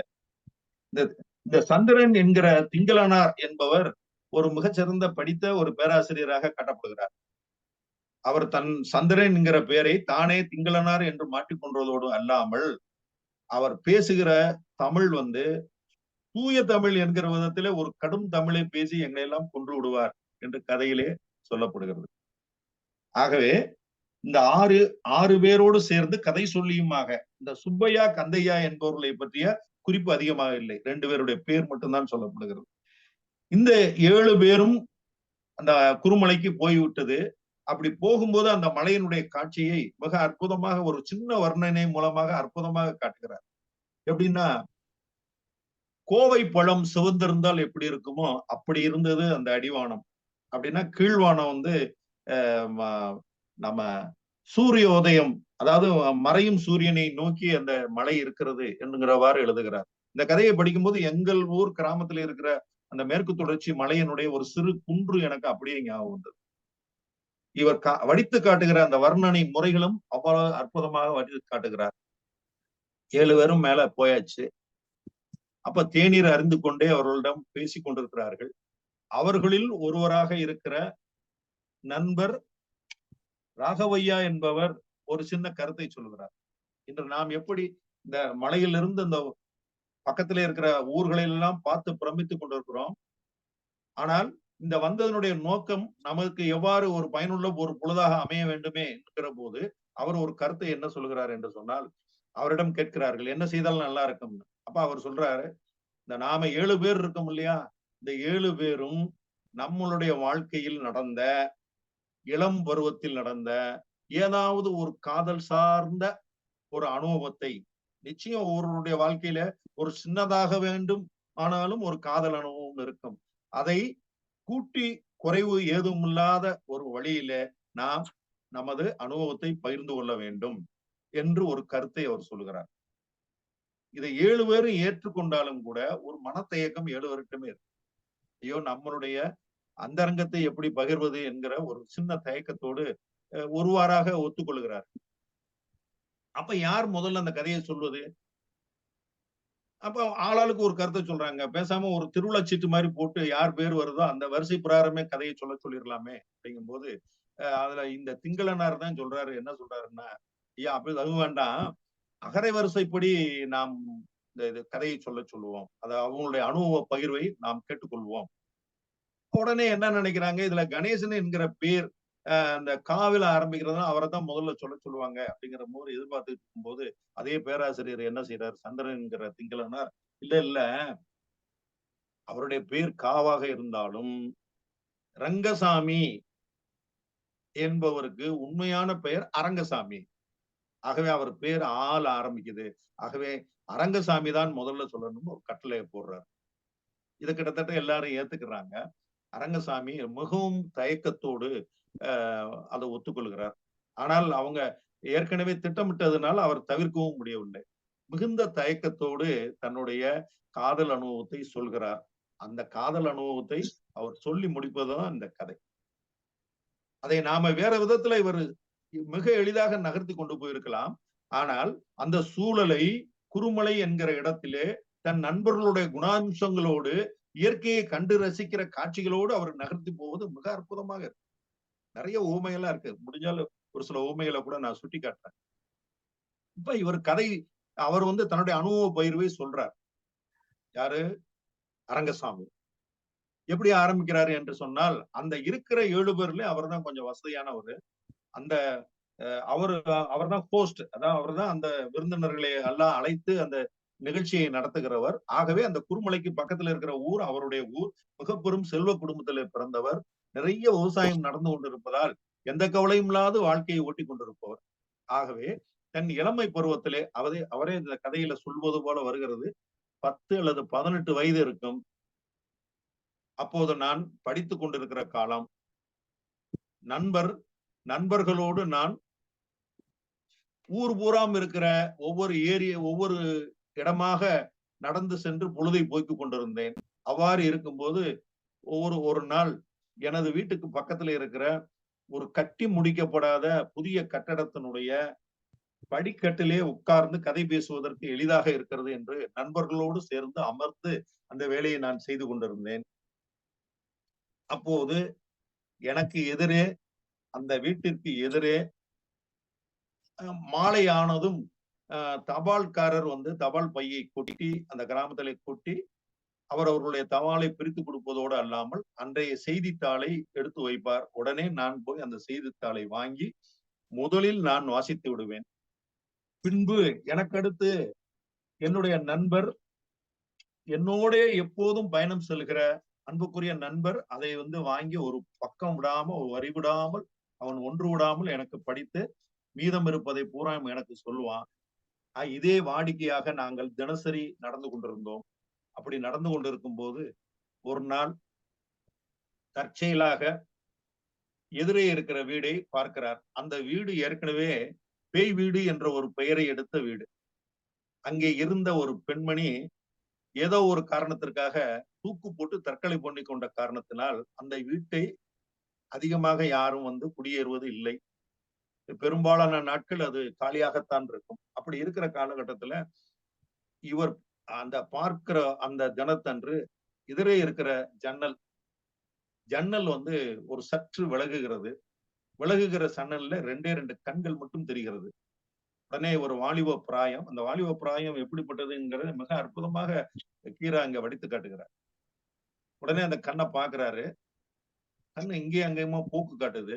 இவர் பார்க்கிறது தெரிஞ்சோடனே மறைஞ்சுக்கிறது. கொஞ்ச நேரம் கழிச்சு திரும்ப பாக்குது. அப்புறம் கொஞ்சம் முகம் மட்டும் ஒரு சாயல் மட்டும் தெரிகிறது. இப்படியாக அந்த நாள் போகிறது.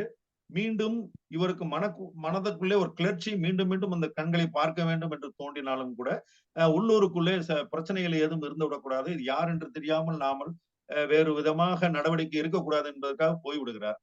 அப்படி போனவர் சும்மா இருக்காம என்ன பண்றாரு, அவருடைய நண்பர், அவர் கூடயே இணைபிரியாமல் இருக்கிற நண்பரை கூப்பிட்டு, ஐயா நீ போய் இது யாரு எதிர்த்த வீட்டுல இருக்கிறாங்க அதை மட்டும் எனக்கு தெரிஞ்சுட்டு சொல்லு, அது என்ன நிலவரம், ஏன் கண்ணு மட்டும் அதுல தெரியுது அப்படிங்கிற மாதிரி இவர் கேட்கிறார்.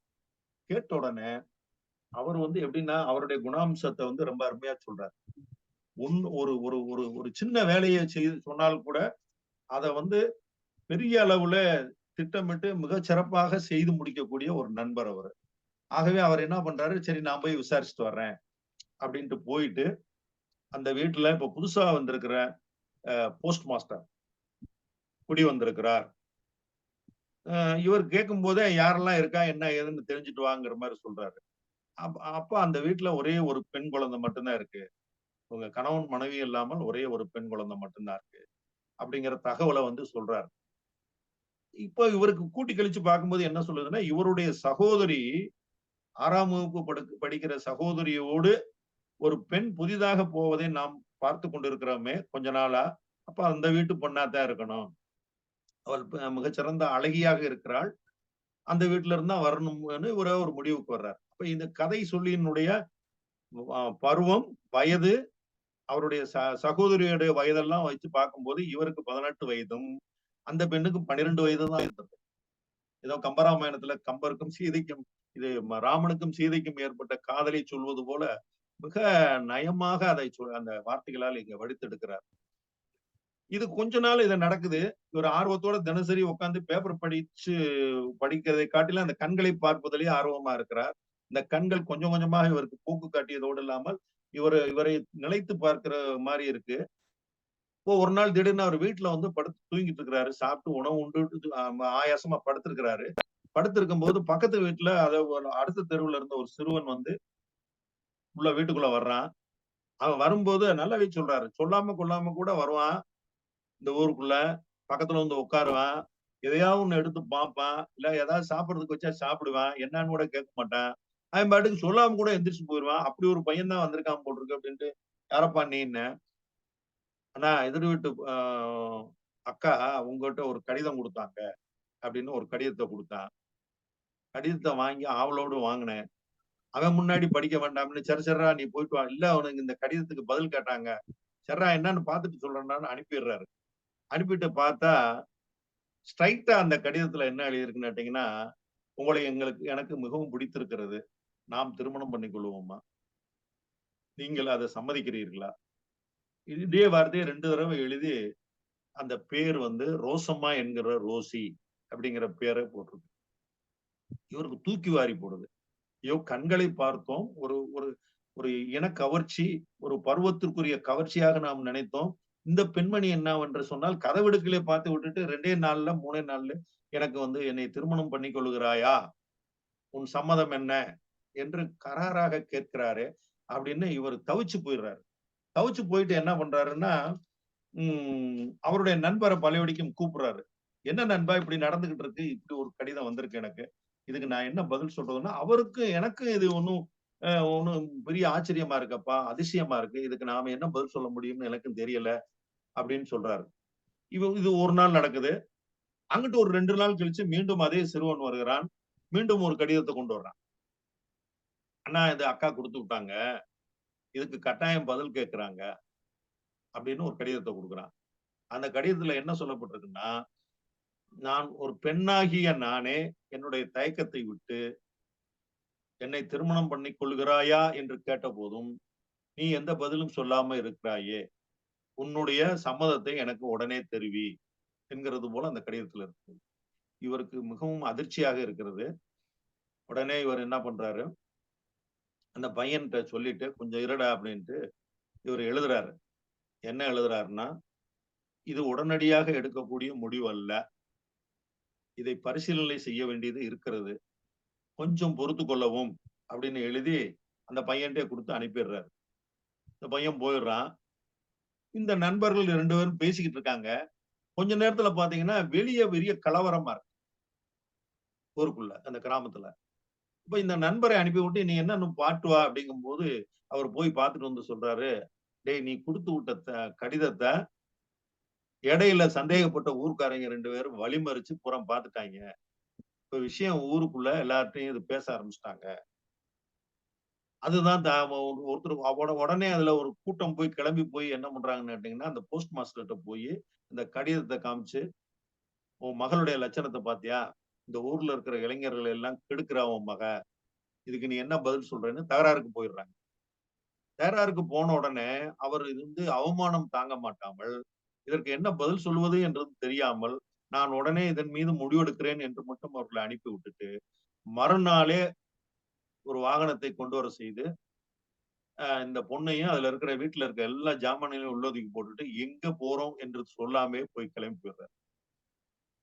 இப்ப இவனுக்கு உறுத்தல் ஆகுது. ரங்கசாமிக்கு உறுத்தல் ஆயிருது. ஐயோ ஒரு பெண்ணு கேட்டா நம்ம முழுமையான பதிலை சொல்ல முடியவில்லை. ஆனால் அவங்க ஊரை காலி பண்ணி விட்டு போயிட்டாங்க. ஆனா எங்க போனாங்கன்னு தெரியல.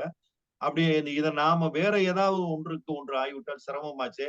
அப்படின்னு இந்த நண்பர் தன்னுடைய ஆத்மார்த்த நண்பரை அனுப்பி எந்த ஊருக்கு போயிருக்காங்க, என்ன நிலவரம்னு கேட்டு சொல்லு அப்படிங்கும்போது, அவர் போய்விட்டு வந்து சொன்ன தகவல் என்னவென்று சொன்னால், பக்கத்துல இருக்கிற ஒரு சிறு நகரத்திலே இருக்கிற ஒரு கிறிஸ்துவ ஆசிரமத்திலே அந்த பொண்ணை சேர்த்து விட்டிருக்கிறார்கள். அவர் தந்தை விடுபடுத்திக் கொண்டு வேறு ஊருக்கு மாற்றலாகி போய்விட்டார். அந்த பொண்ணு அந்த தங்கும் விடுதியில தான் இருக்காங்கன்னு வந்து தகவலை சொல்றாரு. உடனே இந்த ரங்கசாமி என்பவர் அங்கே போறாரு. போய் அங்க இருக்கிற அந்த மதர் சுப்பீரியர் மற்றவங்களை எல்லாம் பார்த்து, அம்மா இந்த மாதிரி அவங்கள பார்க்கணும். நீங்க யாருங்க அப்படின்னு கேட்கும்போது, அந்த ஊர்ல இருந்தவன் நானு. அவங்க அப்பாவுக்கு வேண்டியவன். நான் ஒரு விஷயமா அவங்கள பார்க்கணும் அப்படின்னு உடனே, இல்ல அந்த அந்த பொண்ணு இப்ப வெளியூர் போயிருக்காங்க. நீங்க என்ன யாரு என்ன எதுக்காக வந்தீங்கங்கிறத ஒரு கடிதம் மூலமா எழுதி கொடுத்துட்டு போங்க அப்படின்னு சொல்லி அவ எழுதி வாங்கிக்கிறாங்க. வாங்கிக்கிட்டு இவர் ஊருக்கு வந்துடுறாரு. ஊருக்கு வந்துட்டு கொஞ்ச நாள்லயே மீண்டும் வந்து தபால் எழுதுறாரு. அங்க அந்த எல்லா தொடர்புகளையும் ஏற்படுத்தி பார்க்கிறாரு. அந்த விடுதியில இருந்து அந்த பொண்ணு அழைத்து செல்லப்படுறார். இவருக்கு என்ன செய்யறதுன்னே தெரியல.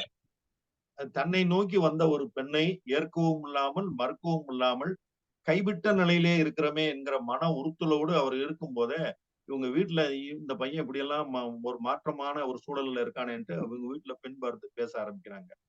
அப்ப இவருக்கு ஒரு பயம் என்ன வருதுன்னா, அந்த பெண் எங்கேயாவது போய் தூக்கிட்டு தற்கொலை செய்து கொண்டால் என்ன செய்வது, நம்மால் கைவிடப்பட்ட பெண்ணாக அவள் மாறிவிட்டால் என்ன செய்வது என்று நிறைய யோசிச்சு ஒவ்வொரு முடிவா எடுத்து பார்க்கிறாரு. எதுலையும் அந்த பெண் அடங்கி வரவில்லை, கண்டுபிடிக்க முடியவில்லை. கடைசியாக அதை சத்தமில்லாமல் கைவிட்டு விட்டு வீட்டிலே பார்க்கிற பெண்ணை மணந்து கொண்டு வாழ்க்கையை நடத்துகிறார். அவ்வாறு நடத்துகிற ஒவ்வொரு நாளும் ஒவ்வொரு கணமும் ரோசி என்கின்ற ரோசம்மாவனுடைய நினைவுகள் அவர் மனதிலே வந்துகிட்டே இருக்கு. எப்படி வருதுன்னா, இவள் இன்னொரு ஒரு நபரை திருமணம் செய்து கொண்டு சந்தோஷமாக குடும்பம் நடத்துவாளோ, அல்லது திருமணமே வேண்டாம் என்று எங்கேயாவது கன்னியாஸ்திரியா போயிருப்பாளோ, அல்லது அவங்களுடைய பெற்றோர்கள் உற்றார் சொந்தங்களுடைய நிர்பந்தத்திற்கு பயந்து எதுவும் உயிரை விட்டிருப்பாளோ என்கிற ஒரு உறுத்தலோடையே வாழ்ந்து கொண்டிருக்கிறார். வெளியூர் பயணத்தின் போதும் கூட எங்காவது ஒரு இடத்துல ஒரு புதிதாக ஒரு பெண்ணை பார்க்கும்போது இது இவளா இருக்குமோ அவளா இருக்குமோன்னு அவர் மனம் சஞ்சலப்படுவதாக அந்த கதையை அப்படியே முடித்து விடுகிறார். ஆகவே 7 பேர் மலைக்கு போகிறார்கள். ஒரு இன்ப சுற்றுலா மாதிரி போகிறார்கள். போகிறவர் அழகை ரசித்துக் கொண்டே போகிறார்கள். போய் மலையின் உச்சியை அடைகிறார்கள். 7 பேருடைய ஒரு பொழுதுபோக்கு அம்சமாக துவங்கிய ஒரு சிறு விஷயம் அரும்பிய ஒரு காதல் மொட்டாகவே நிற்கிறதாக இந்த கதையை அப்படியே அழகா முடிச்சிருக்காரு. இது என்ன குறை யார் மீது சொல்வது என்பது இல்லாதபடிக்கு கதை அதனுடைய பூக்கிலே ஒரு விஸ்வரூபம் எடுத்து ஓட்டமும் நடையுமாக செல்கிறது. அன்புக்குரியவர்களே, இந்த கால அவகாசம் கருதி ஒரு சில அவருடைய வர்ணிப்பு முறைகளை மட்டும் சொல்லி கதையை முடித்து விடுகிறேன். அவர் என்ன சொல்றாருன்னு கேட்டீங்கன்னா, ஏற்கனவே சொன்னேன், அந்த சூரியன் மறையும் வந்து கோவை பழம் போன்ற ஒரு அழகிய காட்சியாக காட்சி அளித்தது என்று. அதற்கு அடுத்ததாக அவர் என்ன சொல்றாருன்னு கேட்டீங்கன்னா, ஒரு ஒரு ஒரு ஒரு அந்த இந்த கதையின் ஊடையே ஏற்கனவே நமக்கு அனைவருக்கும் தெரியும், கீரா அவர்கள் தேர்ந்த ஞானம் உள்ள ஒரு சங்கீத அறிஞர். அவர் ஏற்கனவே சாமியல் இவருடைய அறிவுரையின் பேர் நிறைய கத்துக்கிட்டவர். ஆகவே இந்த கதைக்கு நாம வந்து வாசிக்கும் போது தொடர்புள்ளேன்னு சொல்லவே முடியாது. தொடர்பும் இருக்கும். ஆனா சங்கீதத்துக்கு வந்து இது இந்த கதையில தேவையா அப்படின்னு யோசிச்சு பாத்தீங்கன்னா தேவையில்லை. ஆனா அற்புதமா அந்த காட்சியை வந்து சங்கீதத்தினுடைய ஒவ்வொரு வரியுமே இங்க கொண்டு வர்றார். எப்படின்னு கேட்டீங்கன்னா, அதுல இருக்கிற சங்கதிகள், துர்காக்கள், அந்த எல்லாத்தையுமே இந்த ஓமைகள்ல கொண்டு வந்துடுறாரு. இன்னொரு இடத்துல சொல்றாரு, அந்த இவருடைய இளமை பருவம் வந்து அவரை என்ன பாடுபடுத்துச்சுங்கிறதுக்கு ஒரு அருமையான ஒரு இது சொல்றாரு பாருங்க. இந்த சனியம் பிடிச்ச மன்மதம் என்பது யார் வாழ்க்கையில் தான் வந்து சின்ன அழுக்காட்டம் அழுகிவிட்டு போகவில்லை. சிறு பிராயத்தில் பால் பல் விழுந்து முளைப்பது எப்படி உறுதியோ அப்படி ஒரு உறுதி இந்த முதல் காதல் விவகாரமும் ஆகும். அதான் எல்லாத்துக்குமே இது இருக்குங்கிறார். இப்போது இதை பல்லு போன வயதில் இழுத்து அசைவோடு வைத்தது ஒரு சுவாரஸ்யமான விஷயம்தான். யாருக்கு? இந்த அரங்கசாமிக்கு ஏற்பட்ட அந்த ஒரே ஒரு அனுபவ பகிர்வே ஏகப்பட்ட விஷயங்களை இங்க கொண்டு சேர்க்கிறது. இன்னொரு இடத்துல சொல்றாரு அரங்கசாமி தன்னுடைய கதையை கண்ணீரோடு ஒரு சிறிது இடையில நிறுத்தும் போது அவர் சொல்றாரு, அப்போது வார்த்தைகள் தடைப்பட்டது, நூல் கண்டில் வந்து கொண்டிருந்த நூல் அறுபட்டது போல, தேடிய நூல் நுனி கிடைத்ததும் பேச்சு தொடர்ந்து வருவது போல மீண்டும் ரங்கசாமி தன்னுடைய நினைவுகளை பகிர்ந்து கொண்டார் என்று அற்புதமாக ஒரு இடத்துல சொல்கிறார். இன்னொரு இடத்துல வாலிபம் பற்றி அவர் சொல்லக்கூடிய ஒரு வாலிப பருவத்தை பற்றி, உடம்பில் விளைகிற ஒவ்வொரு பருவத்துக்கும் ஒரு குணாம்சம் உண்டு. வாலிபம் அரும்புகிற அந்த பருவம் கொஞ்சம் வினோதமானதாகும். மனசு கட்டுக்கு அடங்காத மலை காளைகள் போல் திமிரிக்கொண்டு துள்ளலும் பாய்ச்சலுமாக வாளை தூக்கி கொண்டு அலையும். 11 வயதில் உடைந்த மகர கட்டுக்குரல் சரியாகி குரல் கனத்து ஆண்மை நிறைந்து உடம்பு முழுதும் மின்னாப்பு தோன்றி பார்க்காதவர்கள் திடீரென்று பார்த்தால் அசர வைக்கும். மூக்கு பழுத்து ஒளிர, மெல்லிய பட்டு மீசை நெருக்கமாக துளிர, கன்னங்களில் அழகு பருக்கள் அரும்ப, சிரிக்கும் போது தூய பற்களின் வெண்ணொளி மின்ன, உடலில் கசியும் இளம் வியர்வையின் கனமான வாலிபத்தின் நெடி வீசும். அந்த பிராயம் அருகில் இருக்கும் வேற்று பெண்களை சலனப்படுத்தும். எவ்வளவு ஒரு கூர்மையாக அந்த அந்த விடலை பருவத்தை தாண்டுகிறத ஒவ்வொரு வரியா சொல்லிருக்காரு பாருங்க. ஆகவே அற்புதமான இந்த கதையில முடிவு வாசகர்களுக்கே விட்டு ஒரே ஒருவருடைய அனுபவ பயிர்வு, காதல் அனுபவ பயிர்வு, இளம் பருவத்து காதல் அரும்பிய பருவம், அந்த பருவம் அது செய்த காதல் வேலை எப்படி இருக்கும் என்பதை இந்த அரும்பு என்ற கதையிலே மிக அற்புதமாக நமது கீரா ஐயா அவர்கள் எடுத்து சொல்லியிருக்கிறார்கள். இந்த கதையை வாசிப்பதற்கான, அந்த கதையை சொல்வதற்கான வாய்ப்பினை நல்கிய தமிழ்நாடு கலை இலக்கிய பெருமன்றத்துக்கு எனது நெஞ்சார்ந்த நன்றி. நன்றி கவிஞரே. மிகப்பெரிய கதை, எப்படி எவ்வளவு நேரம் ஆக போதோன்னு ஒரு பயம் இருந்தது. கதையை முழுமையா நீங்க நிறைய முறை வாசிச்சிருக்கீங்க மட்டும் தெரியுது. ஏன்னா நல்லா உள்வாங்கிக்கிட்டு எசன்ஸை எதை எந்தெந்த இடத்துல சொல்லி இந்த கதையினுடைய நகர்வை நகர்த்த முடியுமோ. நீங்க ஒரு ஒரு ஒரு அந்த முதல் தொடக்கத்திலே சொன்ன மாதிரிதான், ஒரு சின்ன கதை சொல்லி அப்படின்னு சொன்ன மாதிரி தான் ஒரு சிறந்த கதை சொல்லி நீங்க உண்மையிலும் மகிழ்ச்சியாக இருக்கிறது. தமிழ்நாடு கலை இலக்கிய பெருமன்றம் தங்களை போன்ற ஒரு நல்ல தோழமைகளை உறுப்பினர்களாக பெற்றதுக்காகவே பெருமை அடைகிறோம். நன்றி தோழமையே. வழக்கம்போல் பின்னூட்டத்தை தொடங்கி வைக்கிற நம்முடைய தோழமை கவிஞர் ரவீந்திர பாரதி ஐயா பின்னூட்டத்தை தொடங்கி வைக்கணும். அன்பான தோழமைகளே, கேக்குதா? பேசுறது கேக்குதா? நல்லா கேக்குது. நல்லா கேக்குது. நேத்து வரலைங்கிறதுனால இன்னைக்கு கேட்காமலாம் இல்ல, இன்னைக்கு நல்லா கேக்குது. மகிழ்ச்சி மகிழ்ச்சி. நேத்து நீங்க தான் வரல. நேத்து நான் வரல, அதான் சொல்றேன். கேக்குதான்னு எங்களை தானே கேட்டீங்க. ஒவ்வொரு நாடும் கீராவை நினைக்காத நாள் இல்லை என்பது போல ஒவ்வொரு நாளும் கீராவின் விழா நாளே.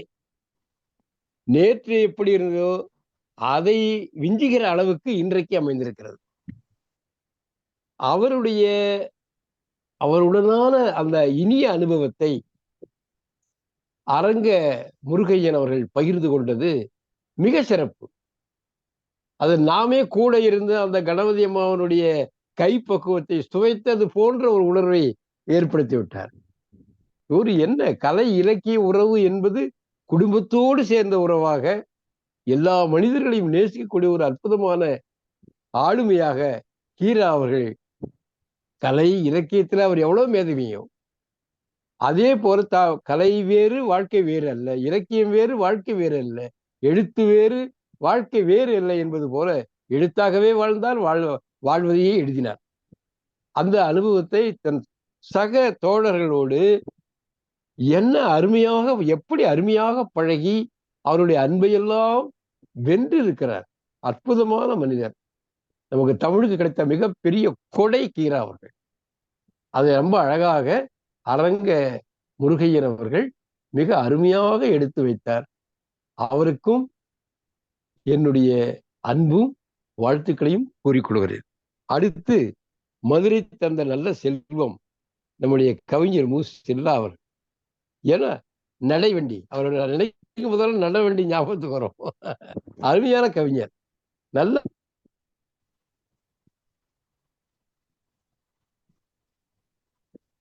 பலமுறை போயிருக்கிறேன்.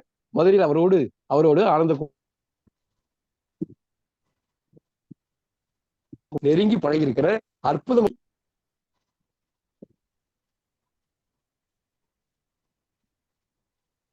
என்ன அழகாக எடுத்து சொன்னார் பாருங்க. ரொம்ப அருமை. ஒரு இன்ப சுற்றுலா போகின்ற நண்பர்கள் என்ன அழகா சொல்லாட்சி பாருங்க. இளங்கிழடுகள் 70 60 கொண்டு இருக்கிற முதியவர்களும் சொல்ல முடியாது, இளைஞர்களும் சொல்ல முடியாது.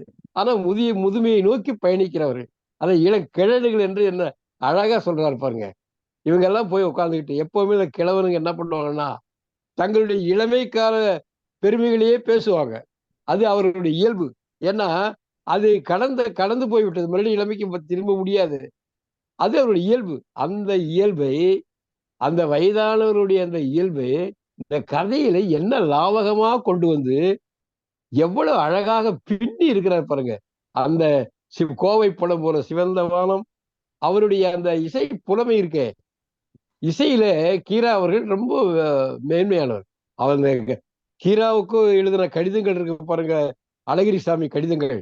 அந்த கடிதங்கள் எல்லாம் அவங்க பெற்ற அந்த இசை அனுபவங்களை அப்படி கொட்டி இருப்பார். அதுல அந்த இசை அனுபவத்தான் ரங்கசாமியினுடைய நண்பர் மூலமாக அவருடைய ஆரோகணம், அவரோகணம், ஆலாபனை, விருக்காக்கள், அட அட அட அட அது அந்த கதைக்கு பாருங்க தொடர்புடையது மாதிரியே காட்டி அந்த இசையினுடைய இன்பானுபவத்தை அவர் அடைந்த அந்த அனுபவத்தை இந்த கதைகள் மூலமாக அப்படியே தெரித்து விட்டிருக்கிறார். நாமே ஒரு இசை கச்சேரியை கேட்டது போல இந்த கதையை படிக்கும்போது, இந்த கதையை கேட்கிற பொழுது நாம் அனுபவிக்கிறோம்.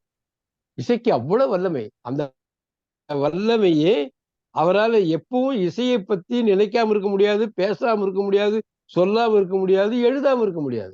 அது அந்த கதையில அவரை மீறி வந்திருக்குது பாருங்க. அந்த கதையோடு பொருத்தமா எவ்வளவு அழகா இந்த முதல் காதல் அப்படின்ற கதை இருக்கே, அற்புதமான கதை. 70களில் கண்ணதாசன் இதழில் கண்ணதாசன் எழுதியவைன்னா அந்த இதழில் சில பகுதிகளை ஒதுக்கி எழுதுவார் கண்ணதாசன். அவர் ஒரு முதல் காதல்னு ஒரு அருமையான ஒரு நடைச்சித்திரம் எழுதியிருந்தார். கதையில நடைச்சித்திரம் ரொம்ப அருமையா இருக்கும். அதே போல நீங்க கலீல் கிப்ரானுடைய முறிந்த சிறகுகள், அது உலக மகா காவியம். அது போல நம்ம கீராவனுடைய இந்த முதல் காதல் கதை இருக்கே, அதற்கு இணையானது தமிழ்ல, அதற்கு இணையான ஒரு அற்புதமான உரைநடை காவியம் இது. இன்றைய உரைநடையினுடைய காலம் இது, உரைநடை ஆட்சி செய்கின்ற காலம். அதனாலதான் கதை சொல்லி இதழில் ஒரு கவிதை கூட போடக்கூடாதுன்னு அடம் பிடிச்சிருக்கிறாரு கீரா. அந்த கதை சொல்லி காரணம் என்னன்னா, கவிதை இடத்தையும் உரைநடை பிடித்து விட்டது. இந்த கதையை நீங்க படிச்சீங்கன்னா, நான் படிக்கும்போது எப்படி செல்லா அனுபவித்து அனுபவித்து அனுபவித்து சொன்னாரோ, வீணையினுடைய தந்தி மீட்டுவது போல செல்லா சொன்னாரோ, அது போல நான் படிக்கிற போது அந்த கீராவனுடைய இந்த புலமை, கீராவனுடைய மொழி ஆளுமை, அது பேச்சு தமிழ் தான் எழுதியிருக்காரு. எழுதியிருந்தாலும் இலக்கியம் அப்படியே கொட்டுது, கற்பனையும் வர்ணனைகளும் அவ்வளவு அருமையாக கொட்டுகிறது. அற்புதமான கதை. ஒவ்வொரு கதையும் இவரு புதுப்பித்தன் சொன்ன மாதிரி புதுப்பித்தனே ஒரு நண்பர் சொன்னாராம், உங்க கதை ரொம்ப நல்லா இருந்துச்சு. ஓய் தெரியுமா, ஓய் நான் எழுதுற எல்லா கதையும் நல்லாதான் இருக்கும் அப்படின்னாராம். அந்த மாதிரி கீரா எழுதுற எல்லா கதைகளும் நல்லாதான் இருக்கும். அதே இந்த கதை ரொம்ப அற்புதமான கதை, ரொம்ப அனுபவித்து கேட்க வேண்டிய கதை. தமிழ் மக்கள் கொடுத்து வைத்தவர்கள் கீராவை எழுத்தாளராக பெற்றதனால் மிக அருமையான கதை. ஸ்டெல்லா அவர்களுக்கு என்னுடைய அன்பும் வாழ்த்துகளும்.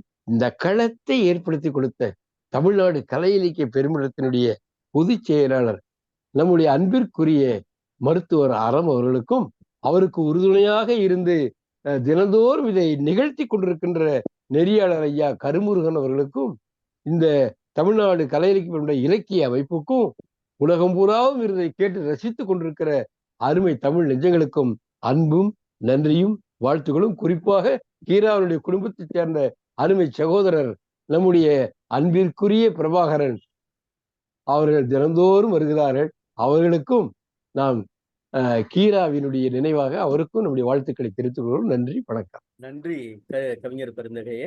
அடுத்ததாக பின்னூட்டம் தருகிற சிவசுப்பிரமணியன் தோழர். தோழர்கள் அனைவருக்கும் வணக்கம். இன்னைக்கு பேராசிரியர் அரங்க முருகையா அவர்கள் எழுத்தில் வராத செய்திகளை சொன்னாரு. ஒண்ணு மட்டும் அதுல குறிப்பிடுதேன். கீரா அவர்களுடைய எழுத்து அவரை பல வீடுகளுக்கு அலைய விடாமல் ஒரே வீட்டில் நிலைத்திருக்க செய்தது. அது ஒண்ணுதான் ரொம்ப அருமையா இருக்கு. ஒரே வீட்டுல நிலைத்திருக்க செய்தது. அருமை. அவர்களுக்கு மிக்க நன்றி. அடுத்து இன்னைக்கு கதையை சொன்ன கவிஞர் திரு செல்வா அவர்கள் அப்படியே தெளிந்த நீரோட போக சரளமா தமிழ் அருவி மாதிரி அப்படி கொட்டுது. ரொம்ப அருமையா இருந்துச்சு. அவர் சிறுகதை உத்தியையும் சொன்னாரு. பிறகு அந்த கதையின் பின்னூட்டத்தையும் கொஞ்சம் ஒரு சில இடங்கள்ல தொட்டு காட்டினாரு. ஊமைகள் எல்லாம் எடுத்து சொன்னாரு. அதான் கீராவினுடைய கதைகளின் உட்கிடக்கையையும் எடுத்து சொன்னாரு. அவர்களுக்கு பாராட்டுகளும் வாழ்த்துக்களும். இந்த கதை அரும்பு,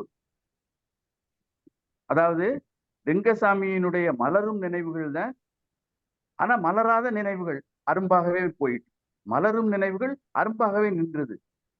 இதுல 7 பேரை சொல்றாரு கீரா ஐயா 7 பேரை குறிப்பிடுகிறார். நான் அதை 7 சுரங்கள், அவருக்கு சங்கீதம் பிடிக்கும்ல, 7 சுரங்கள் என்பதை குறிப்பிடவே 7 நபர்கள் என்று காட்டுகிறார். அடுத்து சந்திரன் திங்களனார் திருவுளச்சீட்டு வேண்டாம், அகரவரிசை, அதுவும் ரொம்ப நல்லதுதான். திருவுளச்சீட்டுனா 7 தாள் பார்க்கணும், 7 பேரோட பேரையும் எழுதணும். எடுக்கிறதுக்கு இன்னொரு புது ஆள் வேணும். இவங்களே எடுக்க மாட்டாங்க. அதனால அகரவரிசைப்படி செய்வது அது தனித்தமிழின் ஒரு சிறந்த பண்பை காட்டுகிறது. அடுத்து ரெங்கசாமியினுடைய மனதுள் புதைந்து கிடந்த அந்த செய்திய வெளியில கொண்டு வருது கீரா அவர்கள் ஒரு ஊமையோட சொல்றாரு பாருங்க. பூமியினுள் நீண்ட காலமாக புதைந்து கிடந்த கலை நேர்த்தி மிக்க சிலையை நிறுத்தியது போல், அதை வெளியே கொண்டு நிறுத்தியது போல் இருந்தது ரோசம்மாவின் கதை. ரோசம்மா அது அந்த கதை அந்த ஒரு மண்ணுக்குள்ள புதைந்து கிடந்த சிலையை மீட்டும் கொண்டு வெளியில நிலை நிறுத்தியவாறு இருந்தது அப்படின்னு சொல்றாரு. பொதுவா எல்லாருடைய வாழ்க்கையிலும் ஒரு சின்ன காதல் அரும்பாமல் போக இருக்காது.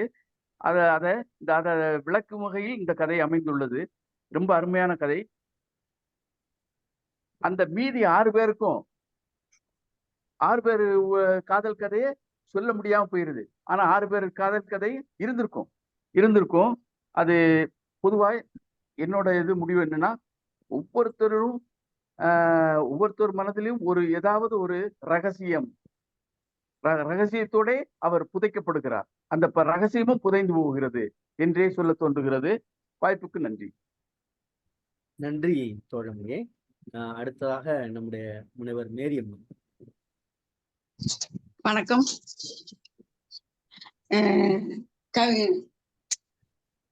அரங்க முருகன் அவர்கள் கீராவும் நானும் அப்படிங்கிற நிகழ்வு ஒவ்வொரு தருணத்தையும் அந்த கீராவின் குடும்பத்தினர் எப்படி கீரா அப்படிங்கிற ஒரு மனிதர், ஒரு மாமனிதர் அப்படிதான் சொல்லணும். அவ்வளவு ஒரு மனித நேயத்தோட எல்லாத்துக்கிட்டையும் பழகி இருக்காரு அப்படிங்கிறத அவங்க ஒவ்வொருத்தரும் பேசும்போது நம்மளால தெரிஞ்சுக்க முடியுது. அவ்வளவு நல்லா இருந்துச்சு அவர் பகிர்ந்து கொண்ட நினைவுகள். நாமும் அவர் கூட பழகலையே, அவர் கூட பேச முடியலையே அப்படிங்கிற ஒரு ஏக்கத்தை தருவதா இருந்துச்சு. அதே போல மிகவும் அருமை. கவிஞர் செல்லா அவர்கள் ஒரு அருவி மாதிரி அந்த குருமலை கிராமத்துக்கு அப்படியே நம்மளை கூட்டிட்டு போனாரு. அந்த கிராமத்துல மலை உச்சியில போய் அந்த 7 பேரும் சொல்லும்போது, அந்த கதையை அந்த ரங்கசாமி அப்படின்னு சொல்லும்போது, நாம அந்த கதையை கேட்கக்கூடிய அந்த காதுகள் அப்படியே கூர்மையா தீட்டிட்டு கேட்கிற மாதிரி இருந்துச்சு. அந்த கதவை திறக்கிறது, அங்கிருந்து அந்த பெண் அந்த விழிகளை பார்ப்பதும், மறுபடியும் அந்த பெண் சொல்லக்கூடிய அந்த கடிதத்துக்கு இவர் பதிலளிப்பதும், அது எவ்வளவு பிரச்சனையா முடிகிறது அப்படிங்கிறதும், மேல அவங்க போன பிற்பாடு ஒவ்வொரு நாளும் அதை நினைச்சு தவிக்கிறதும், அந்த அரும்பு அப்படிங்கிற அந்த முதல் காதலனுடைய தவிப்பை மிக அழகாக சிறப்பாக எடுத்து வைத்தார். நல்ல ஒரு அருமையான கதை. மிகவும் நன்றாக இருந்தது. நன்றி, வாழ்த்துக்கள். நன்றி தோழமையே. அம்மா அரசெல்வி அம்மா. அனைவருக்கும் வணக்கம். இன்றைய சிறப்பு விருந்தினர் புதிய தகவல்கள், எழுத்தில் வராத புதிய தகவல்களை சொன்னாங்க. ரொம்ப அருமையா இருந்துச்சு, நிறைய தெரிஞ்சுக்கிட்டோம். எனக்கு ஒரே ஒரு சின்ன வேண்டுகோள். இப்ப நம்ம டாக்டர் சொன்ன மாதிரி கீரா ஐயாவை பார்க்கறதுக்கோ அவரோட பழகிறதுக்கோ நமக்கு குடிப்பினை இல்லை. ஆனா கணபதி அம்மாவை பார்க்கணும்னு ஒரு ஆசை. முடிந்தால் அவங்க போட்டோவை நம்ம நிகழ்ச்சி அப்ப காமிங்க. எல்லாரும் அவங்கள பத்தி ரொம்ப பெருமையா சொல்றாங்க. நல்லாரை காண்பதும் நன்றே. அந்த வகையில கணபதி அம்மாவை எனக்கு பார்க்கணும்னு அவ்வளோ ஆசையா இருக்கு. அந்த புண்ணியவதியை பார்க்கணும். முடிஞ்சா நம்ம நிகழ்ச்சியில அவங்க போட்டோவை கொஞ்சம் காமிங்க. சிறப்பு விருந்தினருக்கு ரொம்ப ரொம்ப நன்றி. அழகா சொன்னாங்க, பொறுமையா சொன்னாங்க. அடுத்து இன்றைய கதை, நேற்றும் காதல் கதை, இன்றும் காதல் கதை, இந்த வாரம் காதல் கதை வாரமோ அப்படின்னு நினைக்கிற மாதிரி இருந்துச்சு. ரொம்ப அழகான கதை, 16 பக்கம் நீங்க. ஆனா அந்த ஒரு இது இல்லாம அழகா கதையை கொண்டு போனாங்க. இந்த வயசானவங்க சேர்ந்தாலே ஒரு குசும்பு இருக்கும்.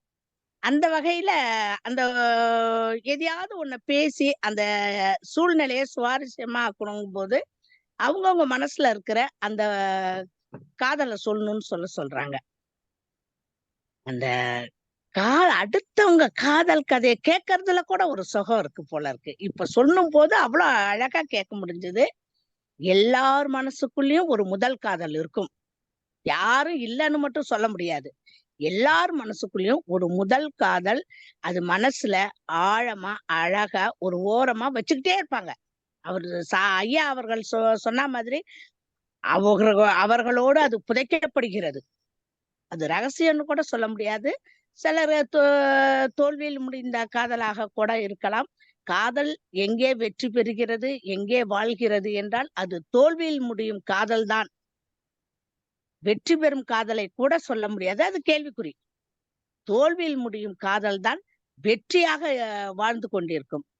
அடுத்து இந்த அந்த அவரோட அந்த லவ்வரை கதை சொல்ல சொல்ல சுற்றுலா போனாங்கன்னு, ஐயோ அந்த அம்மா அந்த பொண்ணை அவர் பாத்துறக்கூடாதா, பாத்துடணும்னு என் மனசு துடிச்சுது. ஏன்னா அவர் கொண்டு போன விதம், அந்த பொண்ணை பார்க்கணும்னு உள்ளுக்குள்ள அவருக்கு ஒரு தவிப்பு இருந்துச்சு. பாத்தீங்களா, கதையோட அழகே அங்கதான் நிக்குது.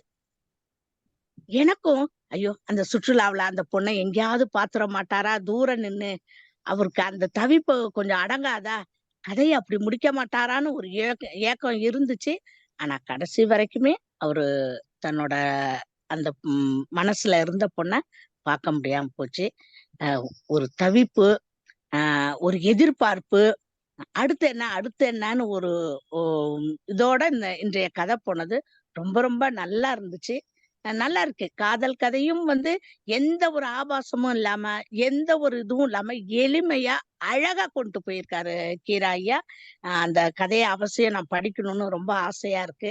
இந்த வாரம் இதுக்காகவே போய் அரியலூர் போய் புத்தக தொகுப்பு, அவரோட கதை தொகுப்பு வாங்கணும்ட்டு ரொம்ப முனைப்பா இருக்கேன். இந்த கதை சொன்ன கதை சொல்லி ஐயா அவர்களை வணங்கி மகிழ்கிறேன். வாய்ப்புக்கு நன்றி, வணக்கம். அரசல்யம்மா, அவங்க ஐயா பிரபாகர் ஐயா ரொம்ப நேரம் படத்தை காட்டினாங்க, அம்மாவை காட்டினாங்க. அது போக நான் கதை சொல்லியிலையும் அவங்க ஐயா கீரா ஐயாவும் அம்மாவும் இருக்கிற அந்த படத்தை நான் அந்த பகிர்றேன். நீங்க அதை பார்த்துக்கங்க. ஏன்னா நீங்க குழுவுல இருக்கீங்க, கதை சொல்லிகள் என்று ஒரு குழு இருக்கிறது. கதை சொல்லுவர்களுக்கான ஒரு தனி புலனம் அது. அதுல நீங்க பார்த்து கொள்ளுங்கள். மகிழ்ச்சி. அடுத்த டிஎஸ்எம் தோழர். வணக்கம். வணக்கம் தோழர். கேட்குதா முருகன் தோழர்? கேட்குது. அரசெல்வி அம்மா கேட்டது மாதிரியே அவர் நம்ம பிரபி அம்மா, அவர் பிரபாகரன்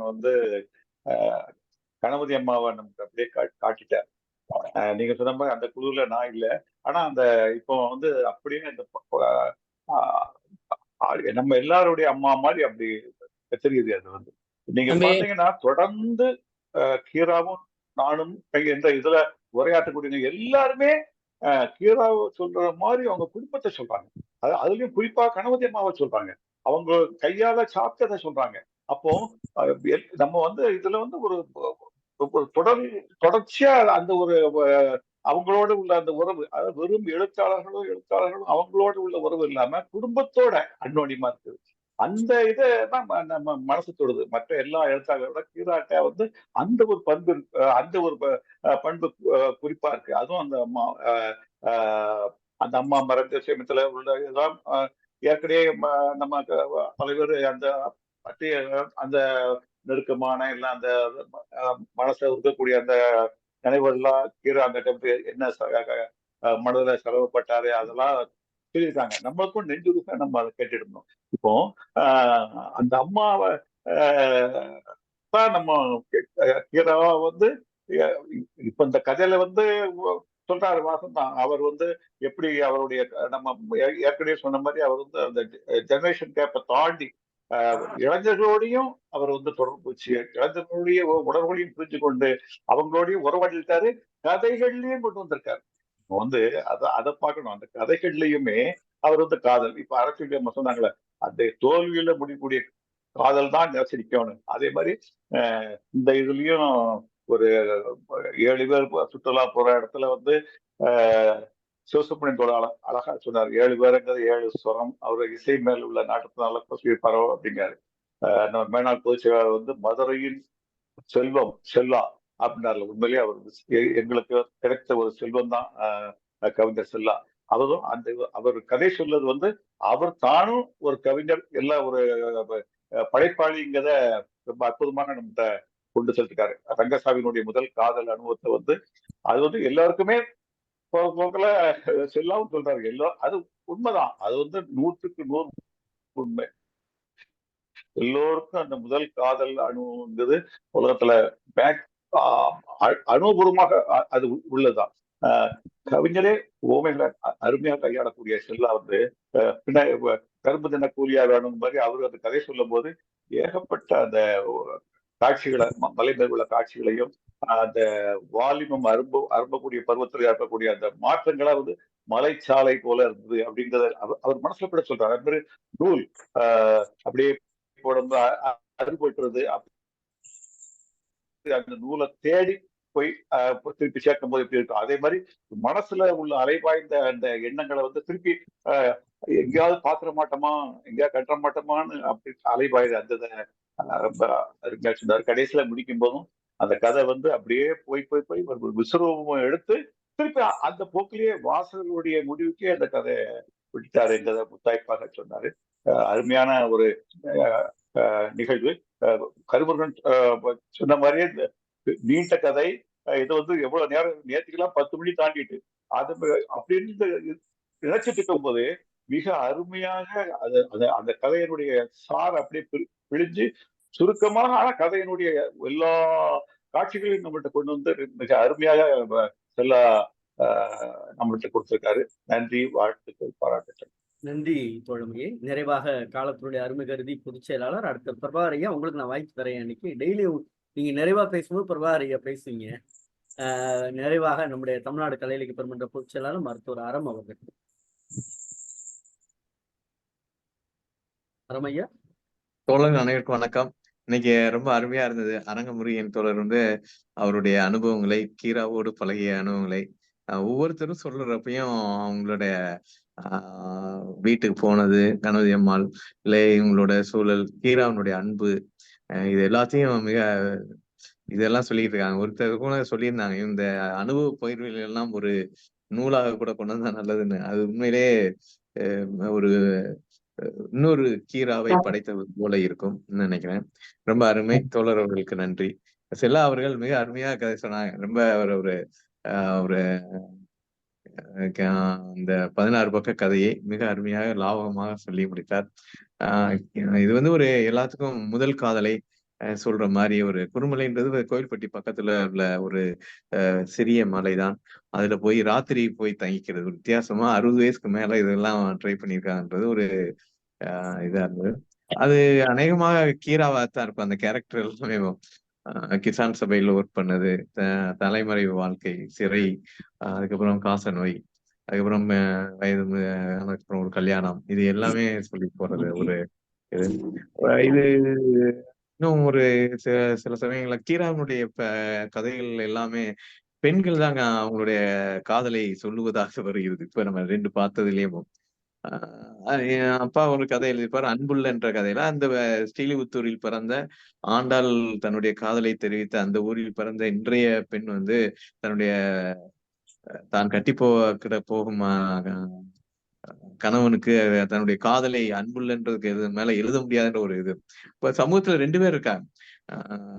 பெண்கள் வந்து பல்வேறு வகையில் ஒரு தன்னுடைய காதலை இயல்பாக ஆணை விட முன்பாக வெளிப்படுத்தக்கூடியதாகவும் இன்னொரு பக்கம் ரொம்ப அருமையான அந்த கதை சித்திரம் எல்லாம் இருக்கும். அந்த கீராவனுடைய கிண்டல் வந்து அந்த சந்திரனை வந்து திங்களனார்னு போட்டு அவரு மிகப்பெரிய தமிழ் மேதை. அவர் எடுத்ததெல்லாம் காலப்பட்டகத்துல பூட்டி பத்திரமா பூட்டி வைக்கணும்.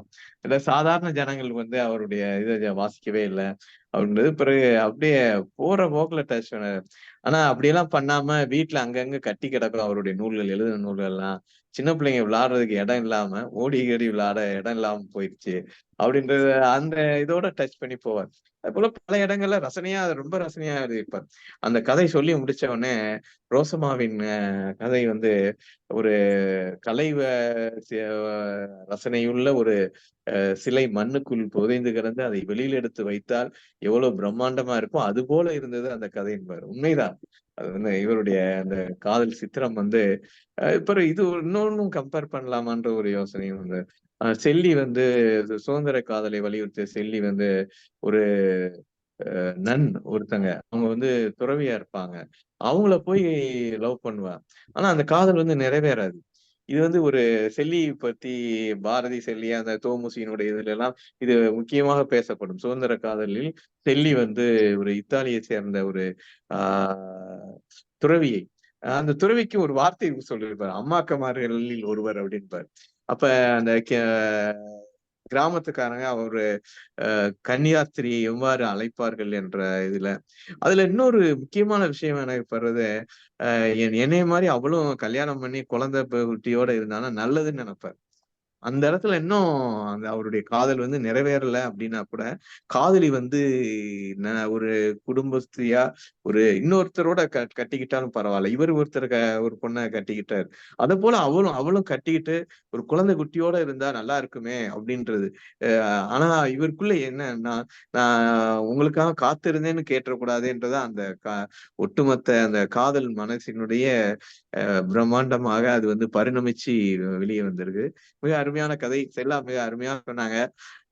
அந்த கீராவனுடைய இளம் கிழடுகள்ன்றது அந்த இது எல்லாமே அவருடைய எல்லா இடத்துலயும் அவருடைய நகைச்சுவை ஒட்டிக்கிட்டு வர்றது இது எல்லாமே நல்லா இருக்கு. மிக அருமை. வாழ்த்துக்கள். நன்றி பொதுச்செயலாளர்களே.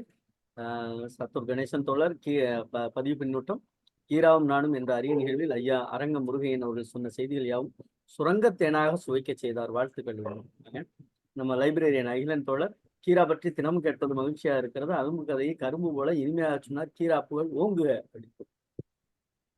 மேரி தோழர், கீராவும் நானும் நிகழ்வில் அரங்க முருகையன் அவர்கள் கீராவுடான ஒவ்வொரு தருணத்தையும் மிக சிறப்பாக பதிவு செய்துள்ளார்.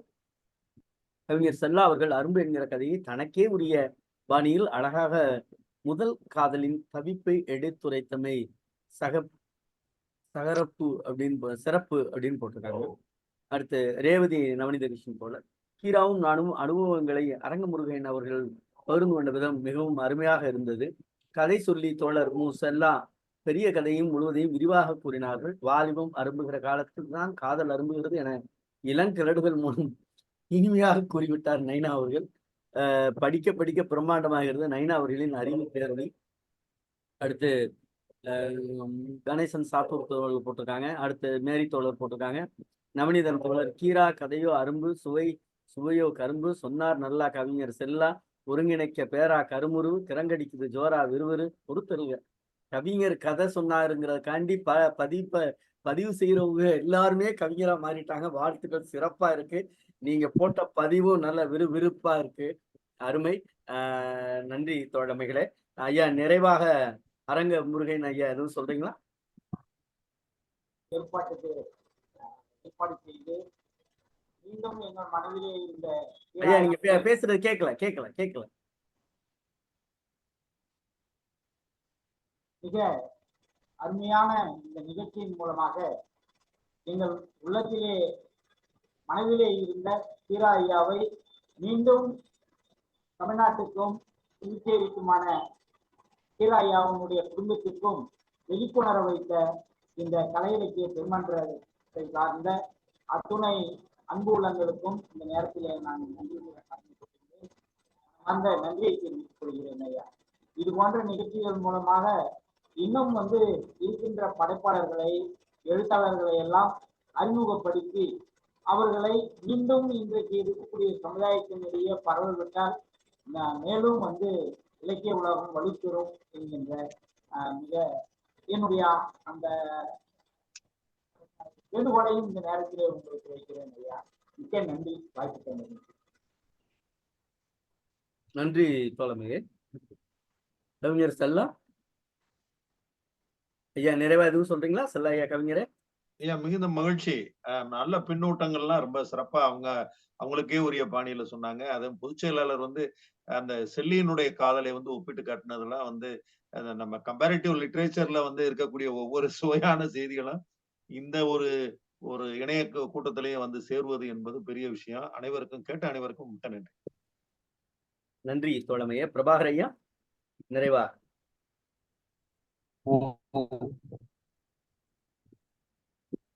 நல்லா சொன்னாங்க செல்லா ஐயா. கதை கேட்க நான் சொல்றது பேசுறது கேக்குது கேட்க நல்லா கேக்குது. செல்லா ஐயா அருமையா கதை சொன்னாங்க. கணீர் யாருமே இந்த மாதிரி சொல்லல. இந்த 16 பக்க கதைய அருமையா எவ்வளவு சீக்கிரமா சொல்லி முடிக்கணுமோ அவ்வளவு விவரமா தெளிவா ஃபர்ஸ்ட் கிளாஸா சொல்லி முடிச்சாங்க. அது பாராட்டுக்குரிய விஷயம். அரங்க முருகன் ஐயாவும் அங்க நடந்த விஷயங்களை பூரா பகிர்ந்துகிட்டது எனக்கு மகிழ்ச்சி. அவ்வளவுதான், வேற என்ன, வேற விஷயம் இல்லை. அவ்வளவுதான். நன்றி. சரி, நன்றி. நன்றி. பொதுச் செயலாளரே, நாளை நிகழ்வுக்கு போயிடலாம். நாளை கதை கனா முனைவர் மா இளங்கோவன், இணை பேராசிரியர், தலைவர், தமிழ்துறை, RKM விவேகானந்தா கல்லூரி, சென்னை. நாளை கீராவும் நானும் என்ற அனுபவ பகிர்வை பகிர வருபவர் பேராசிரியர் சு. ஆ. வெங்கட சுப்பா நாயக்கர். Very good. நன்றி பொதுச் செயலாளர் அவர்களே. தோழர்களே, காலம் கடந்து வெகு நேரம் ஆகிவிட்டதால் நம்ம குறிப்பிட்ட நேரத்தை விட்டு 20 நிமிஷம் கடந்து போயிட்டோம். அதனால ஒரே ஒரு வரியில் என்னுடைய நிறைவு. நம்முடைய முருகையன் போன்ற, அரங்க முருகையன் போன்ற பல்வேறு ஆளுமைகள் கீரா ஐயாவுடைய நினைவுகளை சுமந்து தினமும் பயணிக்கிறார்கள் என்பது, கீரா ஐயா இந்த உலகத்தில் நித்தமும் பல்வேறு உருவங்களில் வாழுகிறார். இலக்கியத்தில் மட்டும் அவர் வாழார், நினைவுகளிலும் பல்வேறு நினைவுகளில் வாழுகிறார். எல்லாரும் சொன்ன அந்த அரசியல் அம்மா சொன்னதான், ஐயாவை மட்டும் யாருமே இதுவரை நம்ம பார்த்த நிகழ்வுல ஐயாவை மட்டும் சொல்லலாம், அம்மாவையும் சேர்ந்தே பயணிக்கிறார்கள். அது அவர் குடும்பத்தில் அவர் ஒரு பெண்ணுக்கு கொடுத்த மிகப்பெரிய ஒரு முன்னுரிமை, மிக ஒரு சம உரிமை எப்படினாலும் வச்சுக்கலாம். அதற்காகவே நாம் மகிழ்ச்சி அடைகிறோம். ஏன்னா இது மாதிரி கீழா ஐயாவோட பழையூர் பேசுகின்ற பொழுதுதான் கதையை கடந்து அவருடைய வாழ்வியல், மகத்தான வாழ்வியல் என்பதை நாம் புரிந்து கொள்ள முடிகிறது. அதற்காக ஐயா அரங்க முருகன் ஐயா அவருக்கு நன்றி பாராட்டுகிறோம். கவிஞர் செல்லா அவர்கள், உண்மையில நாங்க 2 பேரும் பேசிட்டு தான், ஏன் தோழர் எனக்கு இவ்வளவு பெரிய பக்கமா அப்படின்னு கேட்டாரு. இல்ல கவிஞரே, ஒரு நீண்ட கதையை மக்களிடம் கடத்த வேண்டிய பொறுப்பும் கடமையும் நமக்கு இருக்கிறது, அதற்கு சரியான ஆள் நீங்க தான் அப்படின்னு சொன்னது. அடுத்த விஷயம் சொன்னாங்க, ஐயோ இதை கடல நமக்கு வேற என்ன பணி இருக்கு அப்படின்னு சொன்னாங்க. உண்மையில மகிழ்வா இருக்கிறது. நிறைய பேர் கதை சொல்லிகளில் விரும்பி நானும் கதை சொல்லுகிறேன் என்று வருகிற ஆளுமைகளில் நம்முடைய மு செல்லா ஐயா அவர்கள், அவங்கதான் தோணுச்சு, தோழர் நானும் ஒரு கதை சொல்லலாமா அப்படின்னு கேட்டாங்க. ஐயோ என்ன சொல்றது, இதை காட்டிலும் ஒரு மகிழ்ச்சி வேணும் அப்படின்னு சொல்லிட்டு நம்ம எடுத்தோம். அரும்பு கதை மனதில் அரும்பாக இருக்கிறது. கேட்பவர் மனதில் மட்டுமல்ல, இந்த வலையொலி மூலமாக கேட்க இருக்கக்கூடிய மனங்களில் அது அரும்பாக ஒவ்வொரு நாளும் மலரும் என்று சொல்லி, தோழமைகளே, நம்முடைய தமிழ்நாடு கலை இலக்கிய பெருமன்றம் கீரா ஐயாவோடு இப்பொழுது நாம் நூற்றாண்டு கண்ட ஆளுமைகள் குறித்து நாம் படித்துக் கொண்டிருக்கிறோம். அந்த நிகழ்வில் நாளை தினம் இரவு 8 மணிக்கு கீரா ஐயா அவர்களின் கதைகளோடு தமிழ்நாடு கலை இலக்கிய பெருமன்றம் உங்களோடு